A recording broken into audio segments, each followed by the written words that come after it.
boom, boom, boom, boom. Mm. Happy Thursday, Pantheonus. Hello, What's going on? welcome. I'm doing good. I'm doing all right. Things could be better, but life's. The years start coming and they don't stop coming. Then they get the ground running. Didn't make sense when it's for fun. Your brain goes numb. Oh, oh. I do not know all the words to that song. So, Yeah, I thought you were singing a different song. I was gonna be like, "Oh, is that another life song? Let's go." no, dog. I don't know the words. It sounded very 3LW. In the chat is Brother Stark, who says don't be sleep on them Pantheon Thursdays. Yeah, don't sleep on us. I'm not gonna read your other Never comment that. though. Not gonna read the other comment. Nope. Torian. Naries 21 is here. Johnny Rastafari. Darius never on time. What's up, fam? Hey, Chill got his hair did. Yeah, yo. The comments on Chilma, you're here. Like 12 hours ago. Good evening. Mike says, glad to see it's finally 9:20 in the 51st state. Oh, he actually believes that though. Like, you guys have a terrible Trump, like a president right now. It's It is kind of funny. remarkably It's kind of bad. comical. It's like Canada being America North. It's lightly funny. Not But it's because so, of him, obviously, because he's serious, but like not. but it's so unpresidential, so unbefitting of the Yeah, office. it is. It's Like, sure. I don't know how do you go back from this? I feel like Republicans, anyways, they're the ones to be all prim and proper. Like, oh, this guy can't be a candidate. He's from the streets. He's doing it. Like, you can't That's say done. that shit All of that anymore. is done. Like There's anybody can run for president. Jon Stewart is a very popular. He's polling well as the Democratic candidate, like a fucking TV host. So I don't think the normal barriers to entry for a presidential candidate are there anymore. It's just who can collect the most money to be seen to kind of win one of the major parties is kind of where it's at these days. So forgetting TV hosts. How you feel about Stephen A. Smith? I mean, my God, Stephen A. Smith. That's a 9. That's a 10. That's a 11. That's a 12. Yeah, it's gonna be a no for me, dog. I don't think that. First of all, that's not the class of people I'm looking for my next leader. If I'm even looking that way for leadership, but I'm definitely not looking in the commentator space. And then with him specifically, I think we just kind of diverge on the politics overall, socially, Oh, I wasn't being fiscally, serious. politically, all I of was that. joking. I didn't mean it at all. I thought you could tell. Oh, I thought you was really asking me what I thought about Stephen A. as a presidential No, candidate. no. No. I'd rather get what's the mayor of Baltimore? What's his name? I know who you're talking about. He could do it. Brandon. He doesn't look like he takes money from Israel. He probably doesn't. He's in Baltimore. You'd be Doesn't mean he's surprised though. not The New York political mayoral candidates, 3 of the New York mayoral candidates are in the pocketbooks of that country. Fact. Totally agree with your take on Rob from Comics. Candidate. I agree with your take on Rob from Comics Explained, Marcus. He definitely knows better. Yeah, that was your video earlier today, huh? I appreciate you. Yeah, no. Facts. Gotta pull my brother out of the sunken place every now and again. It's not even a sunken place. It's just like I take it as you're playing in my face. Like I know you know better. So like, are you trolling me? Like, are you playing around? Is this a joke or what? This didn't add up. What's going on, Tori? What's going on, y'all? Hey. And the person you were thinking of, chill, was Brandon Scott. Brandon Scott. There you go. Brandon Scott. There we go. I bet he saw concerts of the Wretched. I bet he had big fun in his childhood. One of the best episodes of any show ever. So many quotable lines, so many moments. Shoot. Wow, not the mayor, but where were we again? We're talking about The Rock. Oh, Rob Comics Explained. Yeah, back to Rob. It came out of nowhere. But also what I don't like, if maybe this is what he did, where he's like, let me prove all those recast T'Challas are toxic and aggressive, and I'm just gonna do this and see what happens. Yeah, and I can't wait for Chillmonger and back of the bus to tell me, insult me, and they had rightly already stumped a mud hole in his butt before I even seen it. So like it wasn't even. We ain't even need to lead the charge. They was all over him, just off of the inclination. What's going on, Junior Network and Pam? What up? Okay. Yeah, again, it just felt like it was out of left field. Like who asked you to stir this pot like this morning? Like what did you have in your heart when you decided to send that tweet? Who just pops by the up? way, Marcus, like, I just finally found your channel, and I actually just subscribed like an hour ago. I appreciate it. So now I have some binge watching to do, and I'll probably do that when I'm at the gym tomorrow. That's good cardio. Good cardio listening. Yes, sir. Hop up on that Dubs and Nails playlist and just let it rip. Let it go. He gives the L for no reason to Jeff Teague every single week. Oh no, it's deserved. It's deserved. 99.9% of the time. Wasn't he the same one that made that comment about Michael Jackson? Wasn't that him? They're both from Indiana. He had said something controversial about someone being better than Michael Jackson. It wasn't him. Like that. It wasn't him. No, that was someone else. For sure, it wasn't him. Someone said something about Chris Brown and Michael Jackson, but that wasn't him. Okay. I will say, most Michael of Jackson, and look who we spawned. I will say most of his hot takes are sports related for the most part. For the most part. So Torian, you were there the time everyone was talking box office. You want to talk box office? Chill was right? Like Chill was over here, standing his ground, telling you you're all losing your bets. Why don't you just let me? And then maybe I actually got into like a little box office debate in my Discord with somebody today because they had posted up a screenshot of the Man of Steel box office against the Superman box office, and it said looked like Zack Snyder has won this or won, and everything like that because they put up the final numbers that Zach had for Man of Steel from 2013, and I think it was like $670 million plus dollars. And right now, Superman is at like 580, and they're about to pull it out of the theaters, which is actually crazy because usually they give them a 45-day window. They gave them 35 days, so they took 10 days off away from. And I said that 10 extra days could have put them at 600. If they could have stayed that extra 10 days, they could have definitely crossed that $600 million threshold. I don't know that they're pulling the movie. They're just gonna do digital release, but it doesn't mean they're pulling it. But that means, it can still kind of undercut it too, because everyone's gonna go straight to digital. So, and that's not gonna count towards the theatrical box office. So, can I stop you for a second? Superman, domestically 334. If we go to Man of Steel. Yeah, that's what I was telling me. I said domestically they got him beat. Internationally they don't. So you can't control like Superman didn't have a Chinese release. Man of Steel did have a Chinese release. Plus there's tariffs and other things internationally that you can't count for. Right? It's kind of unfair. Even with that, that's still saying a lot that it even still made that much, even without the Chinese release. And it's actually been a few movies that have come out that have done very well without a Chinese box office. That's why I don't. When I look at it, I feel like they're talking out of both sides of their mouths. On one side, it's the movie doesn't have to make money. And you're stupid if you add 225 plus 225 and then take half of 225 and add that on top and expect that to be the budget that they have to make money. You're dumb, right? On one side of their mouth. Then on the other side, we've got a major production for Warner Brothers that cost $250 million to make, that's sliding in right at about, let's give it $600 million. Let's say they slid in right at about $600 million. That wasn't the expectation. And so that's why now we're getting this thing on to HBO Max as fast as we can to maximize off of the obviously the good fan reception that it's got, but also to paint some of this as much as possible as a win. Right? It's because digital, it's video on demand, not so much HBO Max. We still don't know that. Right.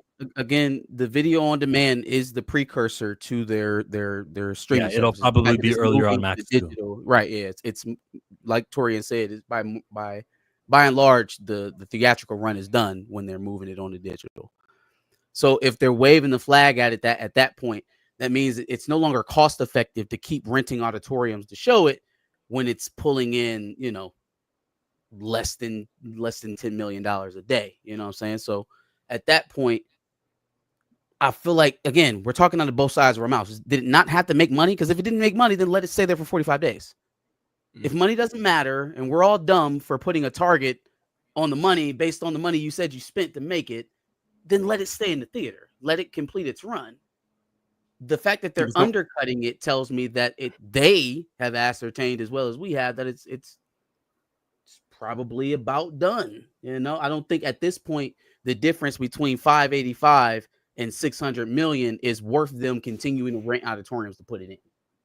And also, too, it came out in a very stacked versus propaganda for me. Like what you do empirically versus what you say is the struggle I always have with Gunn and Warner Brothers.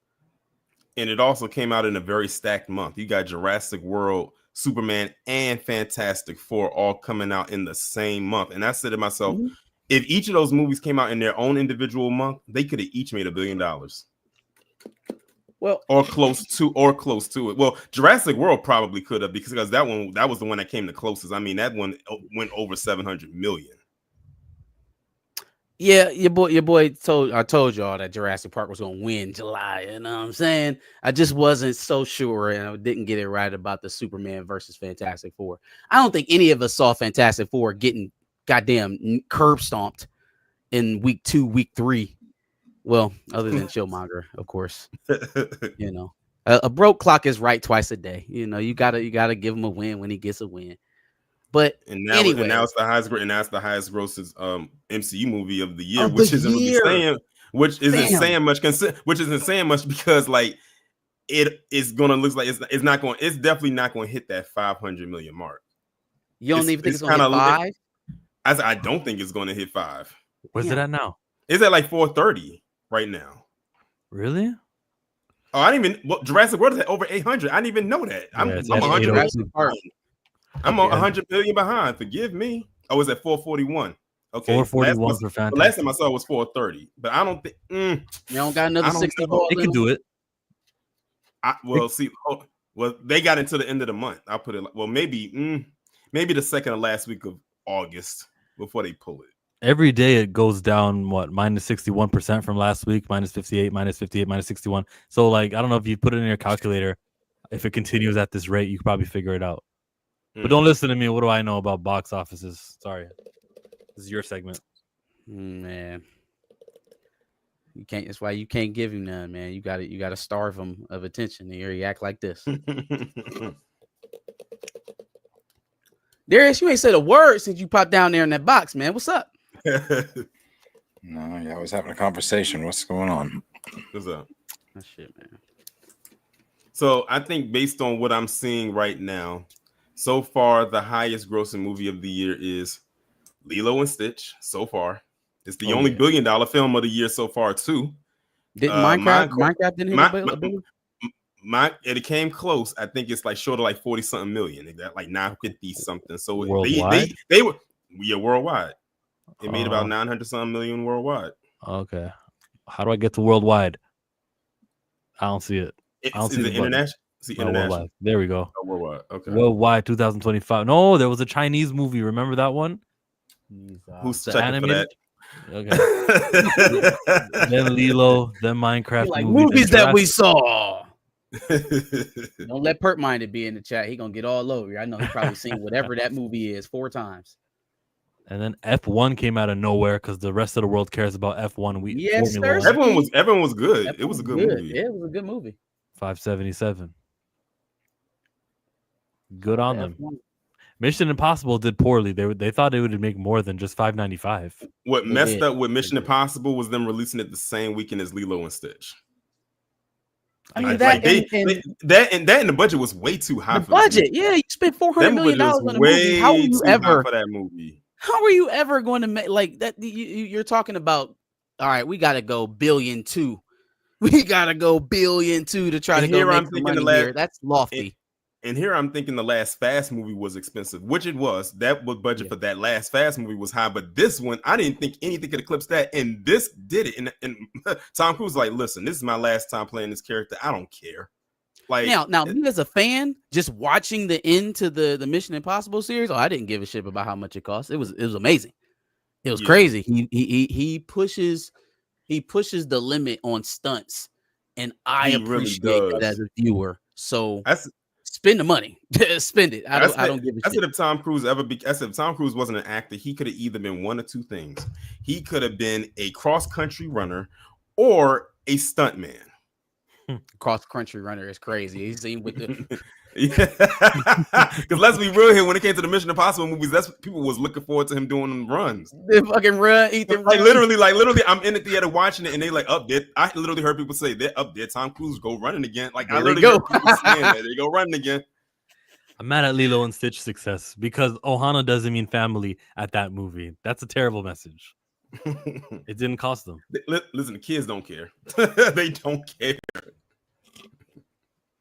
But one thing I am proud of as far as movies so far that go this year is that I'm glad that there has been an influx of original IPs that come out this year that did well. Oh, sure. Like Sinners and F1 and now Weapons. Some like that. I like seeing original IPs starting to really get some shine this year. That's what's up. Yeah, same.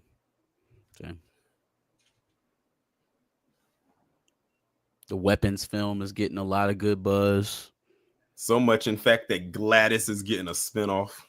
Do you think that our conversations about box office is wrong? I feel like there's kind of that sentiment growing, talking about why do you care about what it costs? You didn't buy it. So that's sort of something that's happening now. I think box office was always a topic of discussion, even at a time when it wasn't when you got to think when you didn't have social media, so people didn't really like look. Well, I'll put it like this.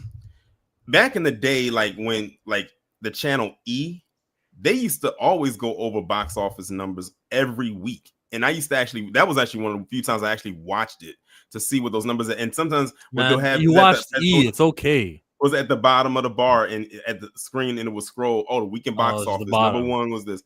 Number 2 is this. Number 3 is that. So so that's the only way you would be able to see, and they would always air it on like Sunday nights because that's when they would have their final numbers, and then they'll scroll it again on Monday, and then they would stop and they say, "Oh, we'll see you on Monday when we have the new numbers in," because that's how I would be able to catch it. But now because everything's online, you can just go box. Literally, they have a whole website dedicated to it, Box Office Mojo. Yeah. I think it's similar to like the conversation of numbers in music now, like. That's how people validate their worth in the music space. Oh, my first week numbers for this album was this, that, and the third. Oh, he flopped. He only sold 23,000 the first week. I think the only difference between, the music business and the movie business is the fact that we know it's public information how much they put into it. For now. So it's easier for us to like zero in on what is a failure and what's not. There's a lot more smoke and mirrors in the music game to keep people from knowing the millions of dollars that might have got pumped into an artist just for them to brick week 1. But on the film side, we know usually down to the dollar what they got and what they put into the film. So it's easier to, ascertain whether or not the studio's happy about it after the fact. But why are we doing that? Our job as a fan is to say, I like this. Let me talk about that. And enjoy the product. We spend too much time. First of all, our job as a fan is a little bit objective, but also, what does fan stand for? Fanatic. It's for fanatic. Yeah, you obsess about every detail about these productions, and that's usually going to lead you into the very fine details of how it got built. It's the same reason why people are digging in behind the scenes on WWE now on that god awful. They say the same thing. They say, "Well, just watch as a fan." Oh, that was always in the script. You guys are dumb as hell. It's so stupid. Like, you want kids to immerse in your product and believe it, and like take it to heart the way that we did back during the Attitude Era. And you're pulling back the curtain on a Netflix show that's rated E for everyone that they could easily just watch. It's like, they've lost their complete minds over there at TKO. But anyways, back to this conversation. I think we obsess about it because we are fanatics. We get into the details, we dig, and that leads you to start judging in a different way than a general. And when fan. that's all I talk about, fine, that's warranted. But I'm gonna talk about a movie like Torian will chat weapons with Dre and Blue. We'll do that, but we'll also talk about how good did weapons perform. Oh God, it made 40 million domestically. That's a record. That's the 6th time a studio like Warner Brothers had made a $40 opening weekend. This is great news for them. And that's what another thing that I had brought up to you that I wanted to discuss. Let's just say that so far this year, Warner Brothers is the studio to beat. I mean, they have had hit after hit after hit. I don't think Warner Brothers has had a miss this year. I think like they are on a streak. They did. What was it? No, Snow White wasn't them. That was Disney. Wow. You have to say Snow White is Warner Brothers. But not. They had a very good year, especially in a year where Disney needed to perform. Warner Brothers outdid them for most of the year. This is that out of both sides of your mouth, though, right? Like at the same time, we're touting all of this good reception that we're getting this year, which is real. I believe it's real. They're making money and people are excited. We're splitting the company up, right? Our stock price has never been lower than what it's been this year, right? Year over year. Like there are real things happening with the company that are suggesting they're not in the best financial straits. Now, a lot of that has to do with the streaming stuff, debt that they took on from Discovery when they merged the company originally.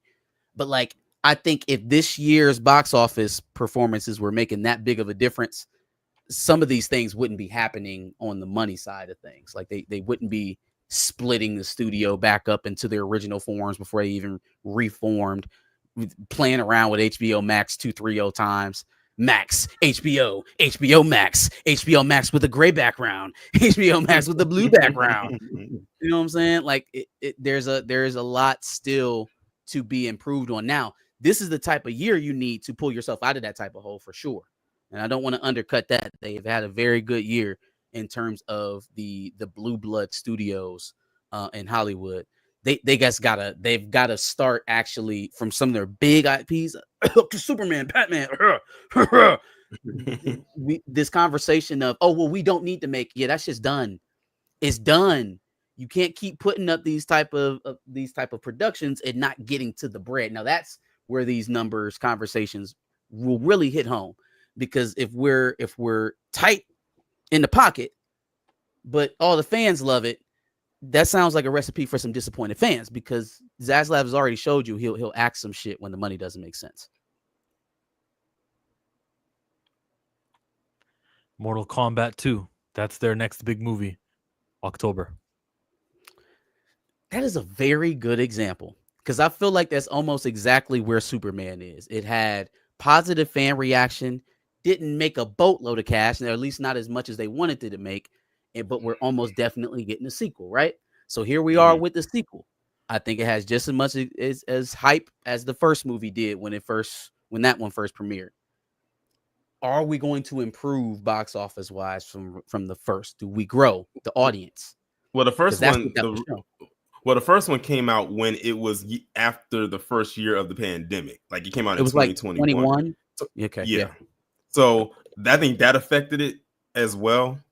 But I think this one stands a chance to actually do better. And it looks better and more improved from the first one, because there were some issues with the first one. One thing I did love, of course, is that the fatalities were there, which, of course, Mortal Kombat is known for. And it looks like they upped it more. They definitely expanded. Now it looks like they're getting ready to go into the tournament part of it.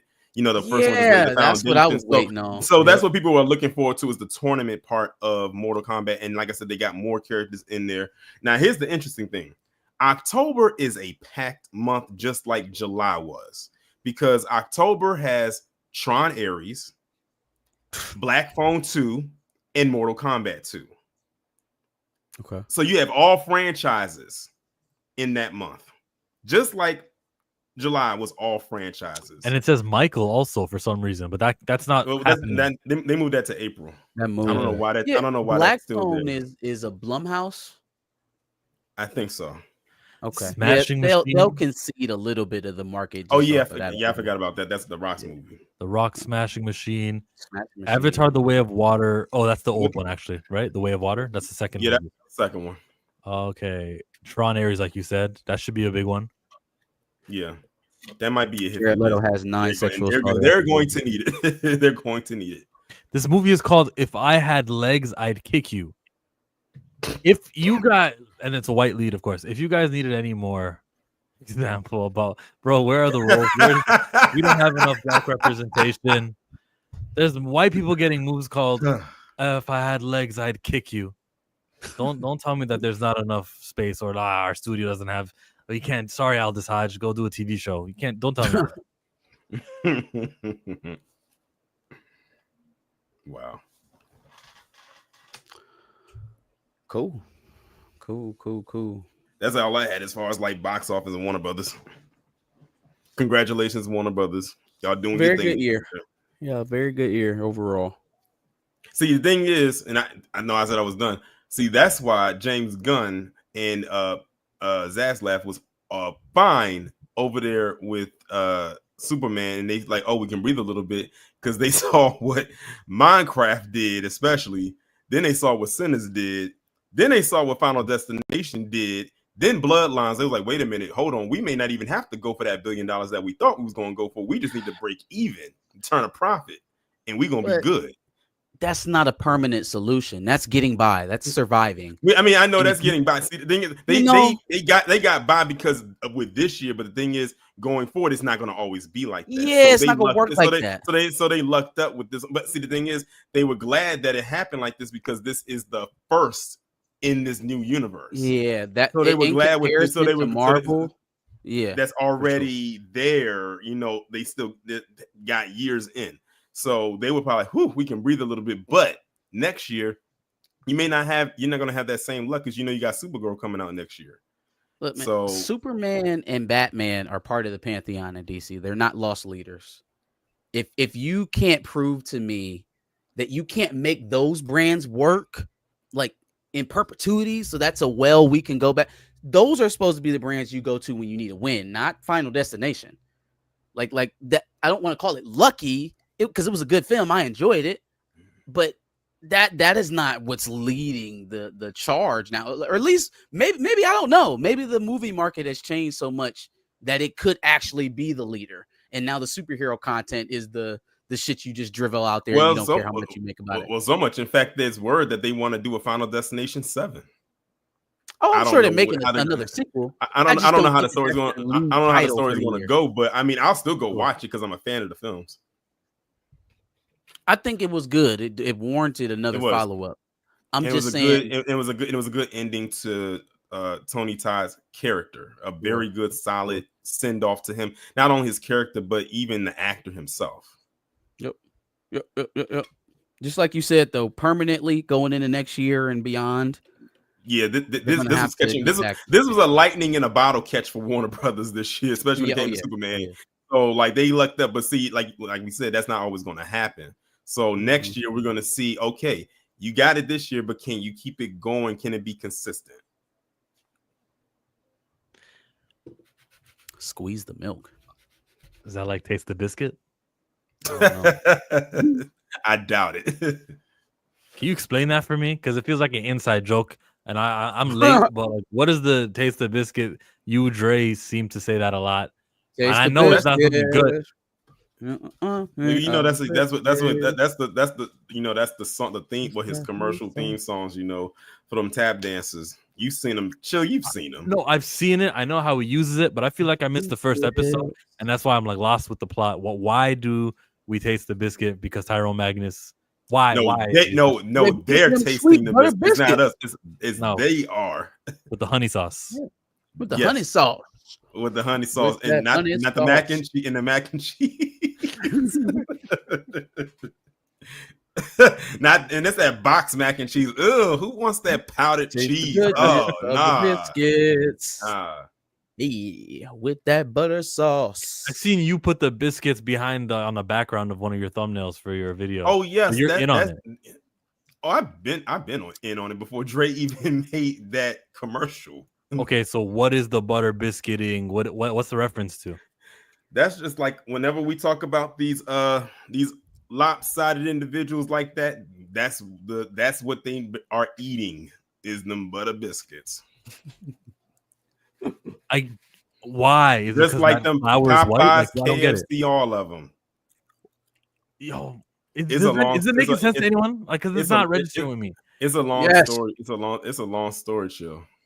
But like, what historic significance is that food item, the biscuit, associated with some of those lopsided folks? What is the butter That was typically the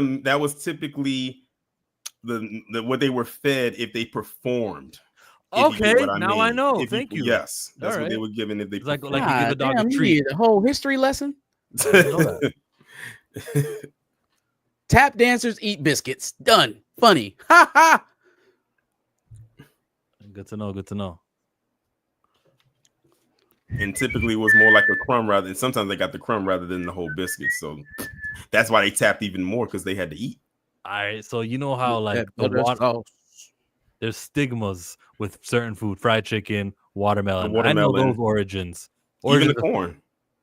Or corn Even the too? corn. But is it the same Yeah. origin? Like when Americans got their freedom, now let's do our thing. Let's plant watermelons. Let's plant or let's not plant.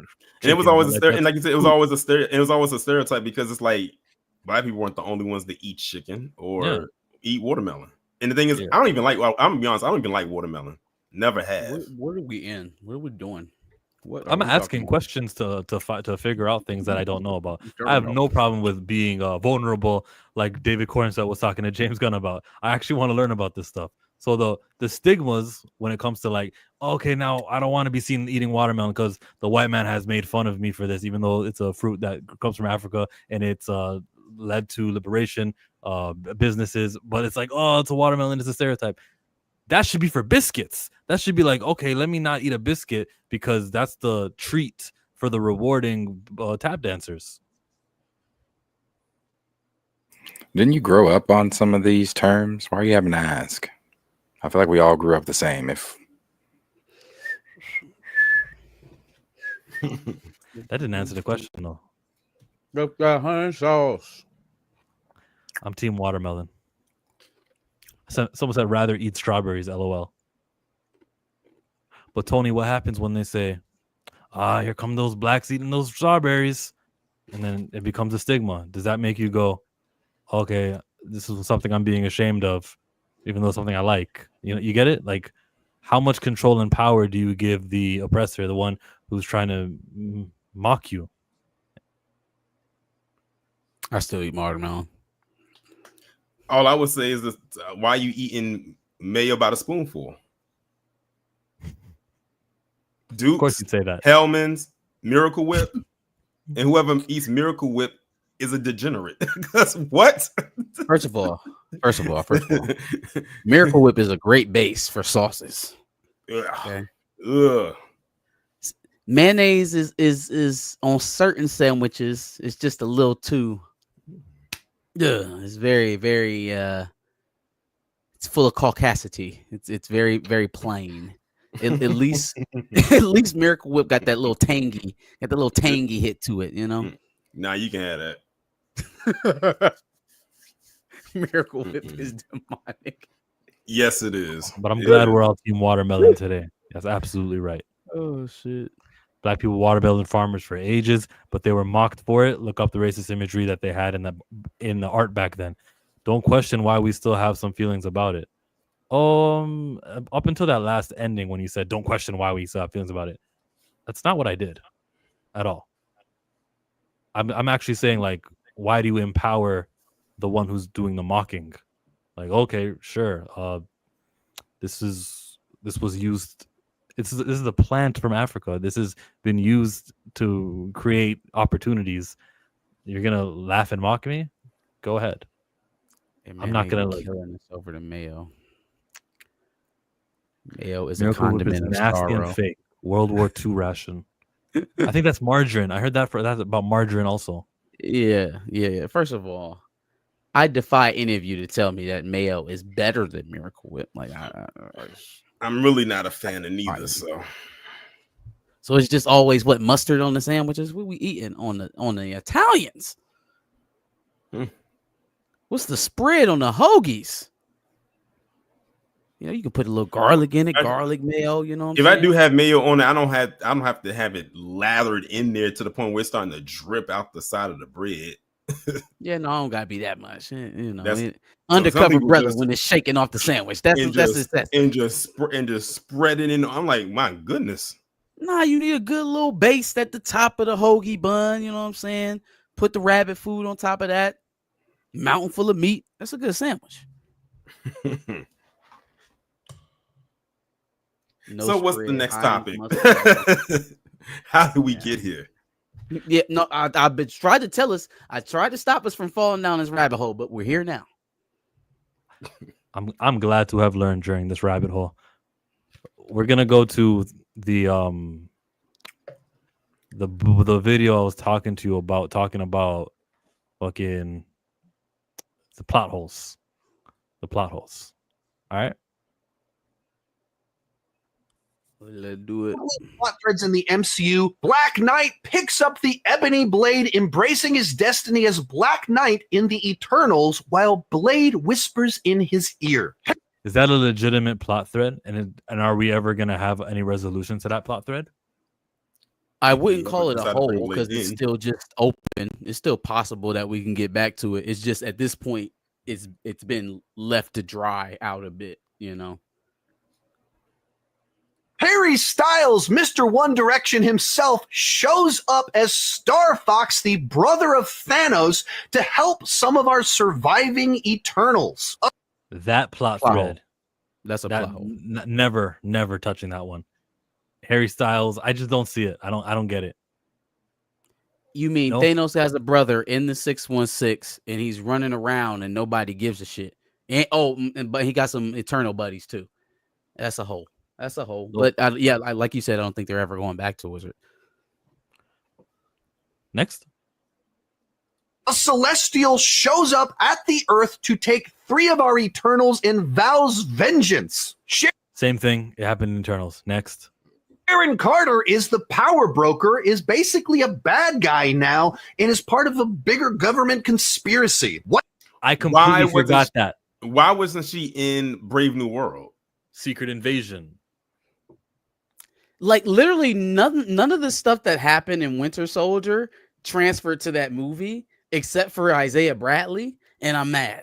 Like I'm just like none of it carried Like literally over. having her in Brave New World could have like literally changed the whole scope of the movie to see what her character did after Falcon and the Winter Soldier. Because it's like the last time we saw her, she's walking out of a building on the phone talking to somebody, and it just ends right there. Yep. She's supposed to show up Also- in Vision Quest. She coming back in Vision Quest? That's what they're saying right now. I'm more interested in the plot thread of Captain America kissing his granddaughter in her mouth. You know what I'm saying? In Winter Soldier. And then him, isn't he supposed to know? Like, didn't that already happen? Like retroactively, how time works, he should have already known that was his, or not great granddaughter, great niece. He was sitting over there tonguing her down like Anthony Mackie. You know what I'm saying? Like, that's the plot hole for me. Why are you kissing He was back there. your He was back there. descendants? Listen, he was back there grabbing hopes and dreams. Hey, this man had his When I tongue all saw down that her picture, throat I in the couldn't middle of the stop. I could It's not stop random. laughing when I saw that picture. Hey, Anthony Mackie was definitely the dude making out at the frat parties, like in front of everybody. First of all, nobody's made out since the 90s. He's still making out. He's still tonguing in public. You don't get a room. Okay. We got White Vision next. White Vision exists and flies off at the end of WandaVision. This one will be followed up with the TV show in a year or two. So then why would you put this in here? Why? Yeah, I don't think You that's want a to have hole at 21 all. plot holes? Since we know he's getting a show, so Yep. And Darius said that what's her name's going to be in it? 5 years later, she'll be part of the show. Good for her. Power Broker, Sharon Carter. Sharon Carter. Hercules, played by Roy Kent, is sent by Zeus to get revenge on Thor. Never happening. Yeah. Hold on, my daggone Siri activated. Sheesh. Just to confirm, we'd like to call Oh shit. I won't They say look no to big. that one. Yeah, you think there's really a future for the new Hercules? I did not like Love and Thunder, so I don't And care. what though? And who's gonna pick it up? I mean, they are doing the West Coast Avengers. We know that. On So TV? Hercules gonna be on there? He's a member. I mean, could be. Was that Hercules or was that Ares? No, Ares was on the Dark Avengers. I mean, he Hercules. was also on the Avengers, maybe. But Hercules is on, West Coast. So wait, now I don't know who the fuck. After Civil War, when they split the teams up, Iron Man had Danvers, he had Simon Williams, he had Ares, right? Wasn't Ares on that team too? Which team? The Mighty Avengers, I think is what they end up calling themselves after Secret War, or not Secret Wars, after Civil War. Let's Stark's see. team. Let's find out. The Secret Vision was Avengers was there. Cap. Yeah, Cap's team Yeah, was a Hank secret. Pym, Jarvis, Vision, Sentry, Carol, Hercules, Black Widow, Hercules. USA, Yeah, there he is. Silver, Okay. Ares. But But they had Hercules, Hercules also, and Ares. That's cheating. Hercules is also on the West Coast, though, as well. Ares is also on Dark. Like U.S. Agent is also on West Coast. So from the way they set it up in Thor Love and Thunder, it was as if he'd be the enemy of Thor, but he'll probably end up on Earth in a little TV show with an $80 million budget, and it'd be like, "I'm here for Thor." Then they'll say, "Be friends with us. Help. You could do a lot of good here." He gets comfortable on the West Coast. Guy could get used to this, and there they resolve that plot thread. So that's two that we resolved. That's two. We got it. Thor has a daughter and they're off having adventures together. Hulk has Okay, that isn't Love supposed to be on the chairs to next week? Did he just say daughter? He kind of took her in as his daughter. Thor? Yeah. Oh, in Thor. the Love and Thunder. Thor. Yeah. I'm looking at the Hulk and I'm hearing the words and I tried to put them together. I was like, that is a man. We'll do both of them together. I think that she and Sakaar, the son, they're all they're gonna be in movies. You'll feature them, but Sure. there's really no like, oh, getting some serious plot, getting a thing about them. Like, who cares? They're just there. This was so random. He just popped back up into the show. I found out I had a son. And that Okay. haircut is killing me. has a fully grown son named Scar that he had on an alien planet. Wong takes Abomination to Carmitage to live there long term. We're not seeing Abominate. It took 16 years to get him again. It'll take another 16. And Doctor Strange might be the next time we see Carmitage. I don't think that's America accurate. Chavez is not reportedly, at least, not in Avengers Doomsday, which is maddening. I'm still stuck on the fact that this is called, and I'm gonna keep bringing it up, that this is called the Multiverse Saga, and we only saw her one time. One time. She can One hop time. universes. That's the easiest. Literally, character to use. if just anything, insert some shit, yeah. if anything, a good chunk of this saga should have been surrounding her character. Yeah. If you want to be completely honest. Yeah. But you know, I'm not the one over there running things. But yeah. Next. Shang-Chi is taken by Wong through a portal to talk. T'Challa. It's a We talk. don't know. Shang-Chi, they dropped the ball there, and they can just improvise what they talked about. They can like make it up tomorrow. So yeah, we'll see him again. They'll talk about what they talked about.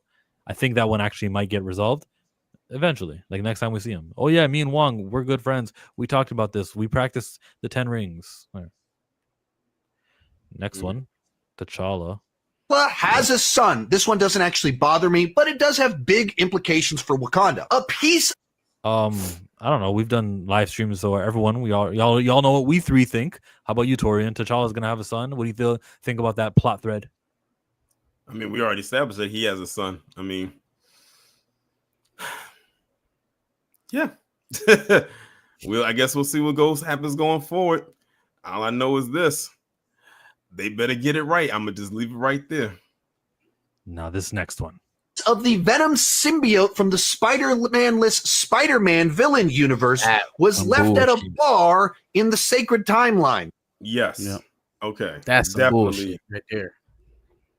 And only to take it back in the next movie. And Some not payoff that seamlessly was either. Like, Sorry, y'all made in Venom 3, he retrieves it? There's a scene in Venom 3, I think, where he goes and gets it. And I think that's how the movie starts, right? Don't they start at that bar? I think so. I don't know if that's accurate either. Just like his one where he said Wong or takes what's his name to Kamertage, that was kind of resolved in She-Hulk. It was not Kamertage he took. Abomination too. Also, we know the symbiote piece plays a role in Brand New Day. It's still here. One of the actors posted a picture. Brand New Day. Scorpion will likely have it, according to Michael Mando. And Spider-Man Brand New Day. I'm still thinking about Falcon Cap. Khaleesi the Skrull becomes the most powerful being on Earth. Okay. Yeah, so look at the Drax What do we arm. Listen, we can just leave this one right where it's at, because Secret Invasion was just a disappointment. But every day she's part of the planet. Every day she's not contributing to helping people, even though she can turn her hand into Drax and fly. I'm gonna ask, like, what's her purpose? What is she doing? What's wrong with her? This Skrull thing is super. Screw her. What about all the random scrolls on Earth? So Rhodey was a scroll for 5 years, and like we just going to interject them back into regular life like nothing happened. We're not going to backtrack and see whatever decisions he made or might have guided. Who else maybe still in deep cover? We're just never going to touch it again. Okay, ever 4 million shapeshifters. I guess they're nice. And now that's their cop out. Just say this person was a scroll. Yeah, T'Challa's not dead. It was a Skrull. It was a Skrull. Not him. This is definitely a plot thread for 100%. Like, and I don't know what they do with it. It's just terrible storytelling. You should have never made someone that powerful, and then make us like not wonder where she is, what she's doing, what's her role. Yeah, and she's an expensive actress too. Whenever they do try to solve this problem, it's going to cost them. By gaining all of the powers of all the Avengers, the Guardians of the Galaxy, and Thanos. There is a Council of Kangs planning to take over. Okay. He will respond to the email that Jonathan Majors sent. Don't worry about this one. We're covered. This one's not dangling. I believe. Fuck you. And we'll never see them again. Yeah, hold on to that belief if you want to. Mm-hmm. But this is such a shame. In a movie. Now I'm saying this is such a shame because it's like that was one of, and it was and it's crazy because it was a post-credit scene, but that was one of the highlights of that whole movie, was seeing all of them at the end. Because it's like, oh, they are really going there with the Kang Dynasty thing. That actually got people hyped. Because I will never forget when I was watching Ant-Man and the Quantumania, and they showed that my audience, where I saw it, reacted and was like, because they saw they knew it was about to come. Because at that point, we already knew there was a Kang Dynasty movie. But to see them show it right here to set that up, and then what happened a month later? Some BS. Stephanie. I thought it was poorly executed on that part, along with Quantumania. I don't know this for sure, but I don't feel as if that post-credit scene was filmed around the time. I don't know. Well, like most post-credit scenes are never really filmed around the time, but I feel like that was maybe very rushed. I don't feel like Jonathan Majors had the time to craft out the different personalities for them, because the voices for Immortus, if that's what we were going for the next few movies of Immortus, then oh god, And then you had what we had in Centurion over there, and then I think the most solid one was Rama. Outside of the King from the film, I thought it was very poorly executed, and then also the when we went to the arena, it didn't make sense. What were they screaming for, and at what? That's how unhinged they are. Yeah, it was just hype. Come on, man. They was just hype. Let us kill something. It is odd for a Kang variant, though. There's usually more stoic. Yeah, they're all beta except for those 3 alphas that you said in the middle. Beta? That will never happen. Mordo believes there's too many sorcerers on the Earth and is out to kill the sorcerers on the sacred timeline's Earth. That's Okay. Scott Derrickson. They let Scott Derrickson go, and that's where that went. Yeah, probably. Yeah. They still use the actor because he played a variant in the 838. Okay. Whatever. It's a race swap character anyways. Charlize Theron shows up to take Doctor Strange into the Dark Realm to stop an incursion. I think this happens. I think that this is That's going to be gonna be used good, in Doctor yeah. Strange 3 between Doomsday and Secret Wars. She's preparing. Yep. Alex over at the Cosmic Circus tweeted maybe about an hour or two ago not to trust Clea. So I'm assuming that's meaning she's likely going to be on Doom's team. Yeah, see? She's in this movie. Michael Waldron wrote that. It's going to be relevant to Doomsday, which he happens to be writing. He wrote Loki, which will happen to be relevant to the whole multiversal saga, Doomsday, Secret Wars. Michael Waldron writes it. It's part of the canon. Yep, we got another plot thread that we can put the rest. Moon Knight has a third personality, Jake, who is still working with Khonshu. Okay, that's true. That is how it ended, and we thought we'd get a second season. It's been, 3 years now? And there's no in development for Moon Knight. It's a TV show. They don't And care I was about this actually, looking forward to seeing that version too, because that looks like the savage version of Jake the Loxley is the personality. mercenary. Yeah, that's or not the mercenary. He's the muscle, the contract killer. And it showed, like, even in that little piece that we got him, I was like, oh, he gonna be a problem. Yep. So when do we see him? Maybe Doomsday. Maybe. I don't think he was on Was he on the chairs thing? The chairs reveal? Oscar Isaac? I remember seeing his name. I don't think he was. I don't remember that. Could have been like, oh, they're doing something with him. So no, they're not. And he's a TV show character. And this was created when Bob Chapek said, make more TV shows. All right, fine. Well, who do I not care about? Moon Knight, go. He doesn't care. Kate Bishop, Haley Steinfeld is putting together the Young Avengers and once Miss Marvel. Isn't it the opposite way around? Doesn't Kamala Kamala went and got her. Okay, in the Marvels. Regardless, are we really getting a Young Avengers Champions, Young People movie or TV show? All of them people, by the time we actually get to that stuff, are going to be 30 plus years old. Okay, so like if they're going to do it, it needs to happen quickly. Like it needs to happen over the next 2 years. They need to start filming it now. Haley Steinfeld like 28, 29. Dominique Thorne like 28, 29. I don't know how old Iman Vellani is, but she doesn't. I think she's the youngest. I think she's like maybe the youngest one. Yeah, but everybody else she's supposed to be with is older. They grown. I'll put that plot thread to rest if at D23 they don't announce it. Then I'll say it's gone. It's not happening. Next. Scorpion wants to know Peter Parker's identity and is out for revenge. Happening. Well, brand new day. So obviously, but Scorpion though, like that's who the villain is. I think he's not the main villain. He's not the main villain. The rumor is currently they're keeping the main villain a secret. They're going to try to. I don't think that's not going to be possible, but there's supposed to be several villains in the film.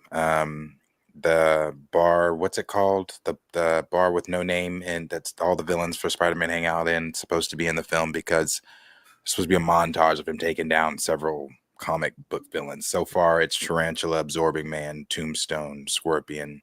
But I think Scorpion's role is a bit deeper than the others. Absorbing Man. Don't know why Absorbing Man, but Absorbing Man. Tombstone is cool. Scorpion is cool. Good. I'm not gonna rule out a montage villain. Like, yeah, put him, let people know who he is. Same with Gibbon and all the rest of the minuscule Spider-Man villains. I guess But I if we're think not Dr. actually going to Mando's- flesh them out, though, then what's the point? Like, why are we throwing Tarantula in there for 10 minutes? We got shit to do. This is like our Doomsday ramp up. We got shit to do. So why are we wasting time on Tarantula if I he doesn't think make? I think they're doing that for the fans as a fan servicey thing, as just to be like, hey, we're giving you that grounded Spider-Man. You're getting to see him do that friendly neighborhood shit you've been crying to see him do. They trying to make him into Toby is what they trying to do. You can't remake Toby. Toby is the GOAT. Okay. Let Tom do his, Mr. Stark shit and let him be Iron Spider. But on that street level side, it's Toby forever, dog. Well, I think Mando's role's a little bit deeper though. I don't think it's like main villain type deep, but he's been posting pictures of Scorpion with the symbiote. So Cool. So that explains the montage. The Venom symbiote hops onto Tarantula and Absorbing Man and everyone else. It just would stay on him, Scorpion, a little bit longer. That's why he's got more scenes and he's more bigger in the movie. Gotcha. Maybe. I also seen a picture of the dude that plays Ned. He had a figure of a Hobgoblin, and he was taking a picture of it.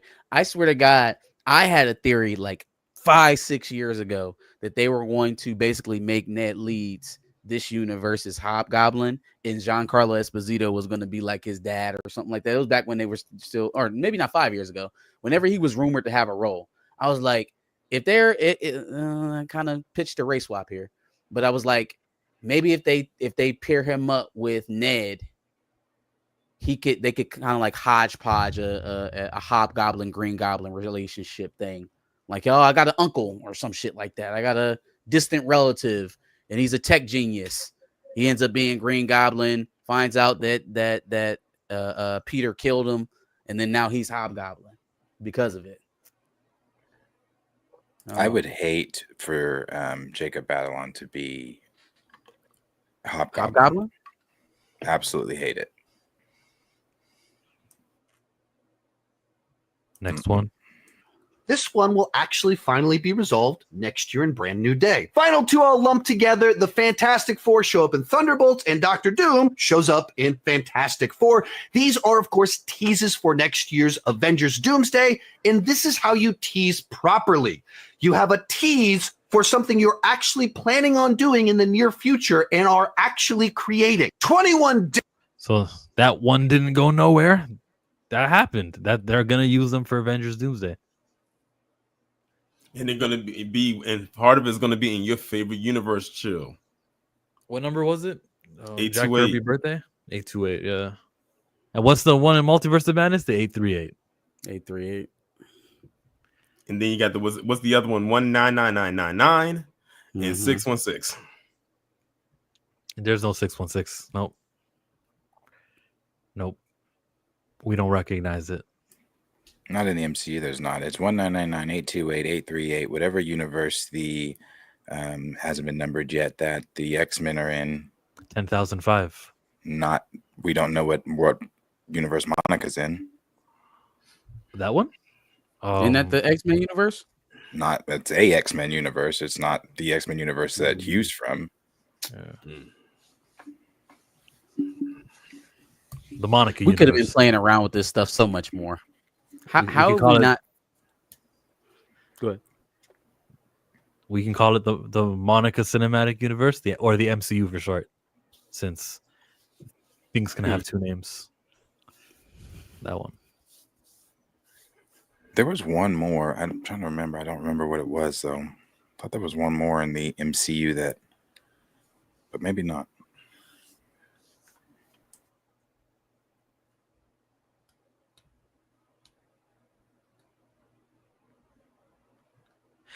There are 72 people watching us. We appreciate you, like every week, For sure. for tuning in, Absolutely. jumping on here, talking to us, and sending super chats. Payback, homie, I'm bringing CA back, and I don't do button-up shirts or drop Maybachs. All you I am Too Fly Cam says that the favorite all-time Robin, Peacemaker season 2 looks cool. Favorite all-time Robin? Oh, okay, he's sending two different messages. My favorite all-time Robin has to be the first one, Dick Grayson. Dick. Easy. Oh yeah. I don't even think that's a competition. Anybody else have anything other than Dick? Everybody loves Dick. Pause. Man said it so confident. Oh, they're pretending they didn't hear it. Oh my god. Look at them. Look at they're too cool for school today. Hey, yeah. No, I'm concerned with Torian and Darius because there was absolutely no reaction. I said, whoa, I don't know if you heard me. Who's your favorite sidekick for Batman? Oh shit.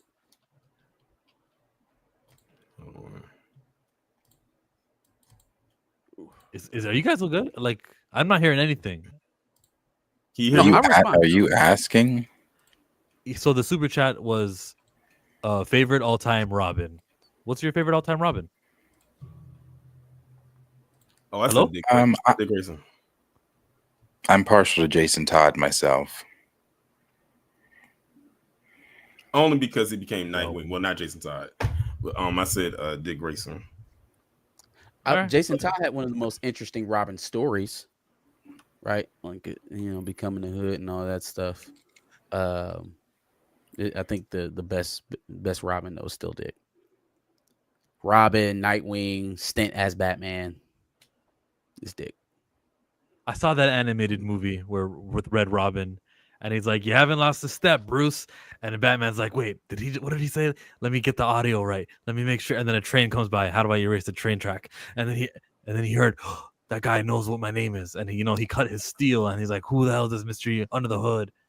Robin. I was getting ready to say no love for Damian Wayne, but Brother Stark came in there and mentioned him. Nah, too many Robins. You know what? I actually kind of it's crazy. Damian is actually it's very close for me. Damian is actually my favorite Robin. What? No, what? Yeah. I love Damian. I love how he doesn't give a fuck.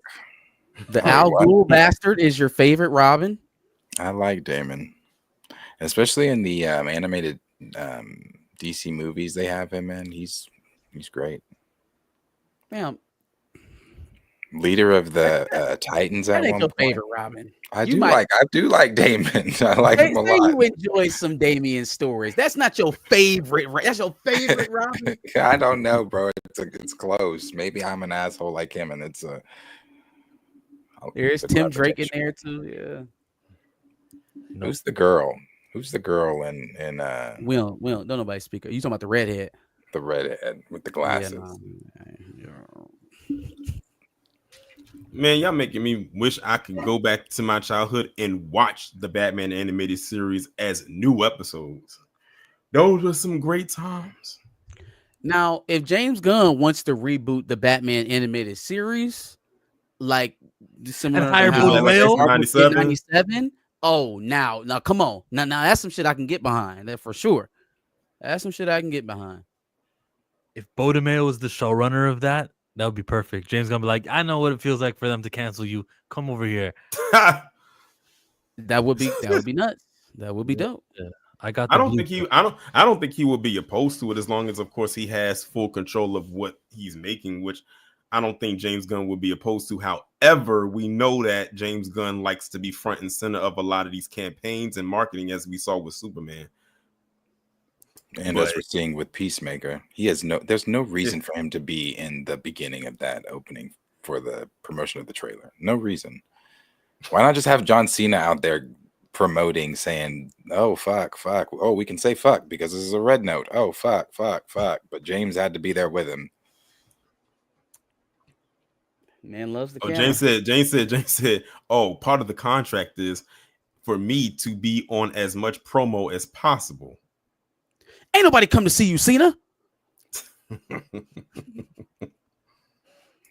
how he feels. I saw one. This is just crazy because I've never seen, and I'm not like praising Kevin Feige by no means, but I've never seen Kevin Feige like walking out of a place like signing autographs. Like I saw a video today of James signing autographs. It's just like, who's the star? Is it David or you? There's a Hollywood like Walk of Fame where you put your handprint and cement it. 6 of the main Avengers were there, and Kevin Feige put his hands too. Okay, Hey, that's not the same. Ivy League response right here. That's a connoisseur response right there. That's because you can't see Cena. What a comeback. See, They never That's seen why 17. James Gunn was there to fill space and not confuse the audience. That's all. No. And Kevin ain't creating. the Kevin Feige comparison doesn't matter. Kevin Feige is a studio head. He's a studio head. The Kevin Feige comparison to the Walk of Fame is not the same at all. All right. How about this? Directors like James Cameron have sat on the late night shows. Directors like Ryan Coogler have said, "This is Sinners. You got to see it in the picture with this and that," and they've been in front of their films. If he directed Peacemaker, once again, another comparison you're giving is not the same. Showing up on the talk show as a director and promoting your film is not the same as showing up in the magazine with Rachel Brosnan and David. Yeah, it's completely. It's very different. You're giving poor examples. Like she's on the cover and you see James' hand giving the peace sign like out in the back, like right over the side. Oh, just like that's weird. How do you feel about Stan Lee and how he was like kind of brand ambassador for many years? Do you think like that was wrong of him because he's not writing every single comic? He's just talking. Well, about him being in those cameos, people looked forward to those, and like those are just cameos. Like he's been doing those cameos going back to the first Spider-Man movie. I mean, before the cameos, when he was younger and was less limited. So let's go back to like the 80s, 90s. That time, that era, he was in front of everything. What major motion pictures were coming out then, though, for him not to only be that publicly facing? Not only that, he created those characters. James is simply the studio head who is directing and now I guess appearing in everything. Not another good example because he made Spider-Man. Without Stan Lee, there's no Spider-Man. So of course, hey, hello, I made this character. I'm up front. The best example I can give you of something I told you already, but I'll give you the short version just in case someone didn't hear it. He's going to be promoting Superman, Batman. And the more familiar we are with the James Gunn as the casual audience, the more likely we are to believe him when he's promoting the next thing, which isn't Superman and Batman. So becoming that public face is beneficial for the new things that he's going to be selling.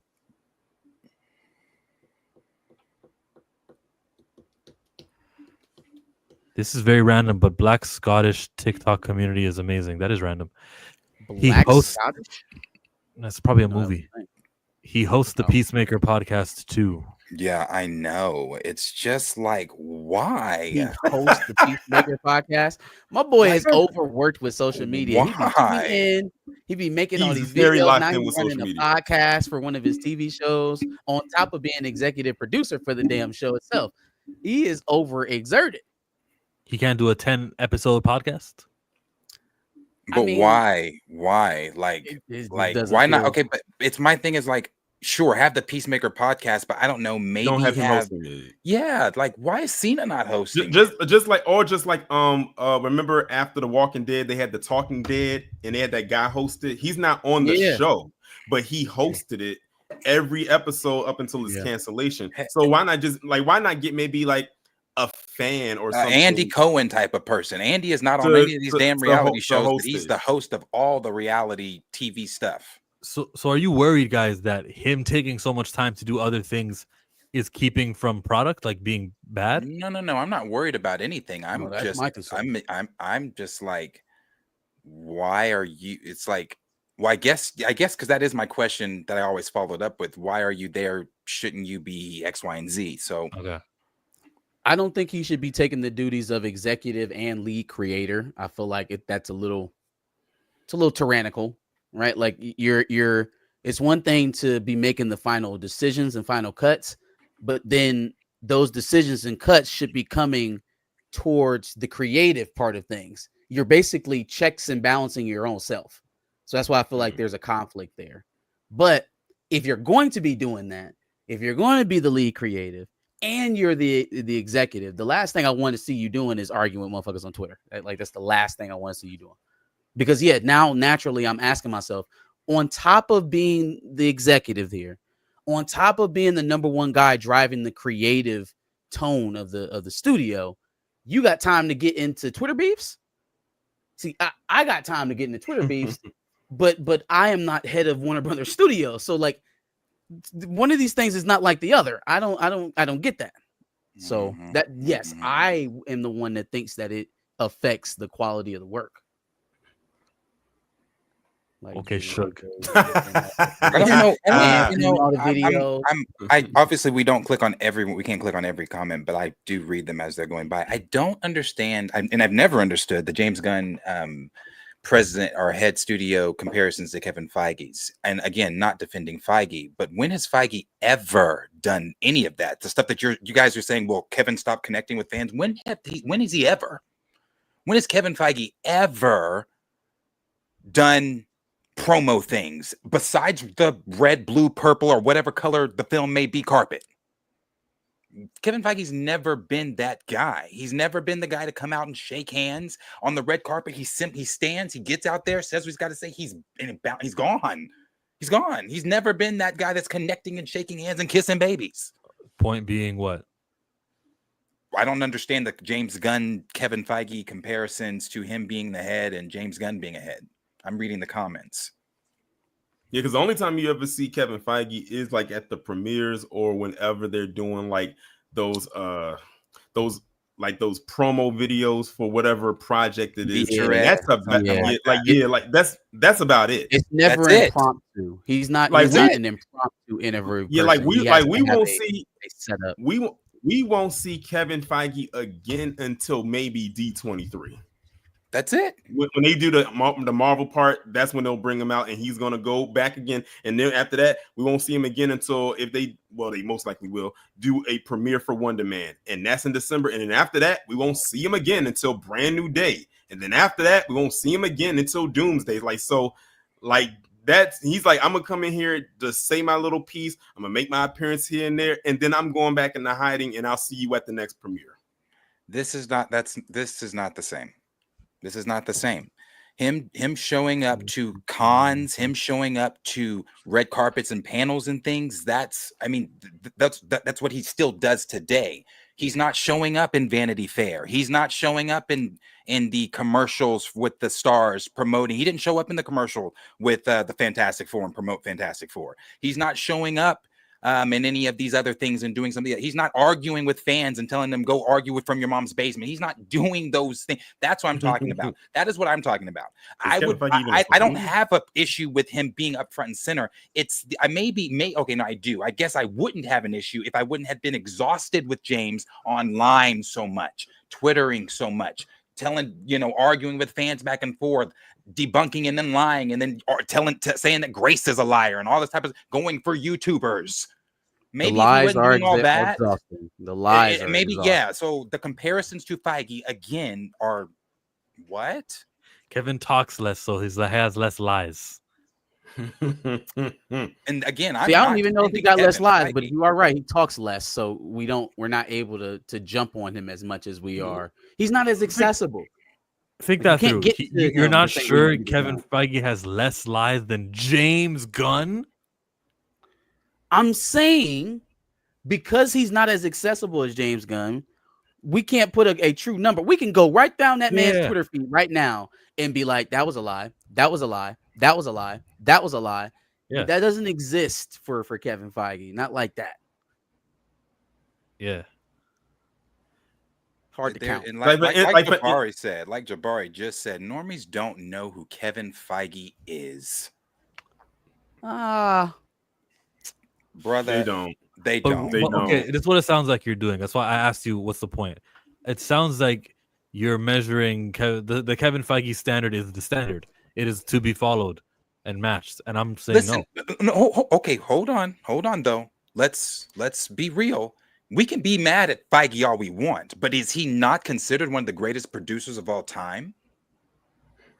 Is he not going to go down as one of the greatest producers of all, despite the hump and cracks that Marvel's had? He still has he gave the Marvel Cinematic Universe, the first ever cinematic universe. And it had billions of dollars. People in it, and had the world at one point in time wrapped around its finger. So we can be mad at Feige, but we can't sit here and say that he's not a measure or a standard to reach. So you are saying that he's the Professionally. standard that James Gunn should follow? I think James Gunn should follow a standard of being in the role of president and not being in the role of trying to be David or trying to be Rachel or trying to be Eddie. Be James. Be James at the top. That's what I'm saying. Like for instance, like No, wait, hold on. Wait, if Kevin Feige did for the first 17 years do public appearances and do the things that James Gunn is doing now, and the casuals, it's not that they don't know him, they respect him and they believe him.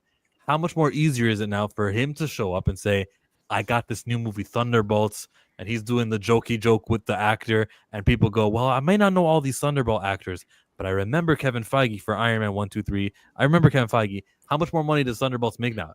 Because Kevin Feige's celebrity. You see? That's what James... I think it makes a lot more money. Or even if it makes $1 extra million, that's time well spent during your, the past 17 years building up your celebrity and brand, which James Gunn's doing. But he already is a celebrity because he's been, as a director, doing a lot of these public appearances. Feige's never been a director where the public knew who he was when he was handing comic books to, what's his name, to Hugh Jackman. They're starting at different starting points. I mean, look at for instance, with Ryan Coogler.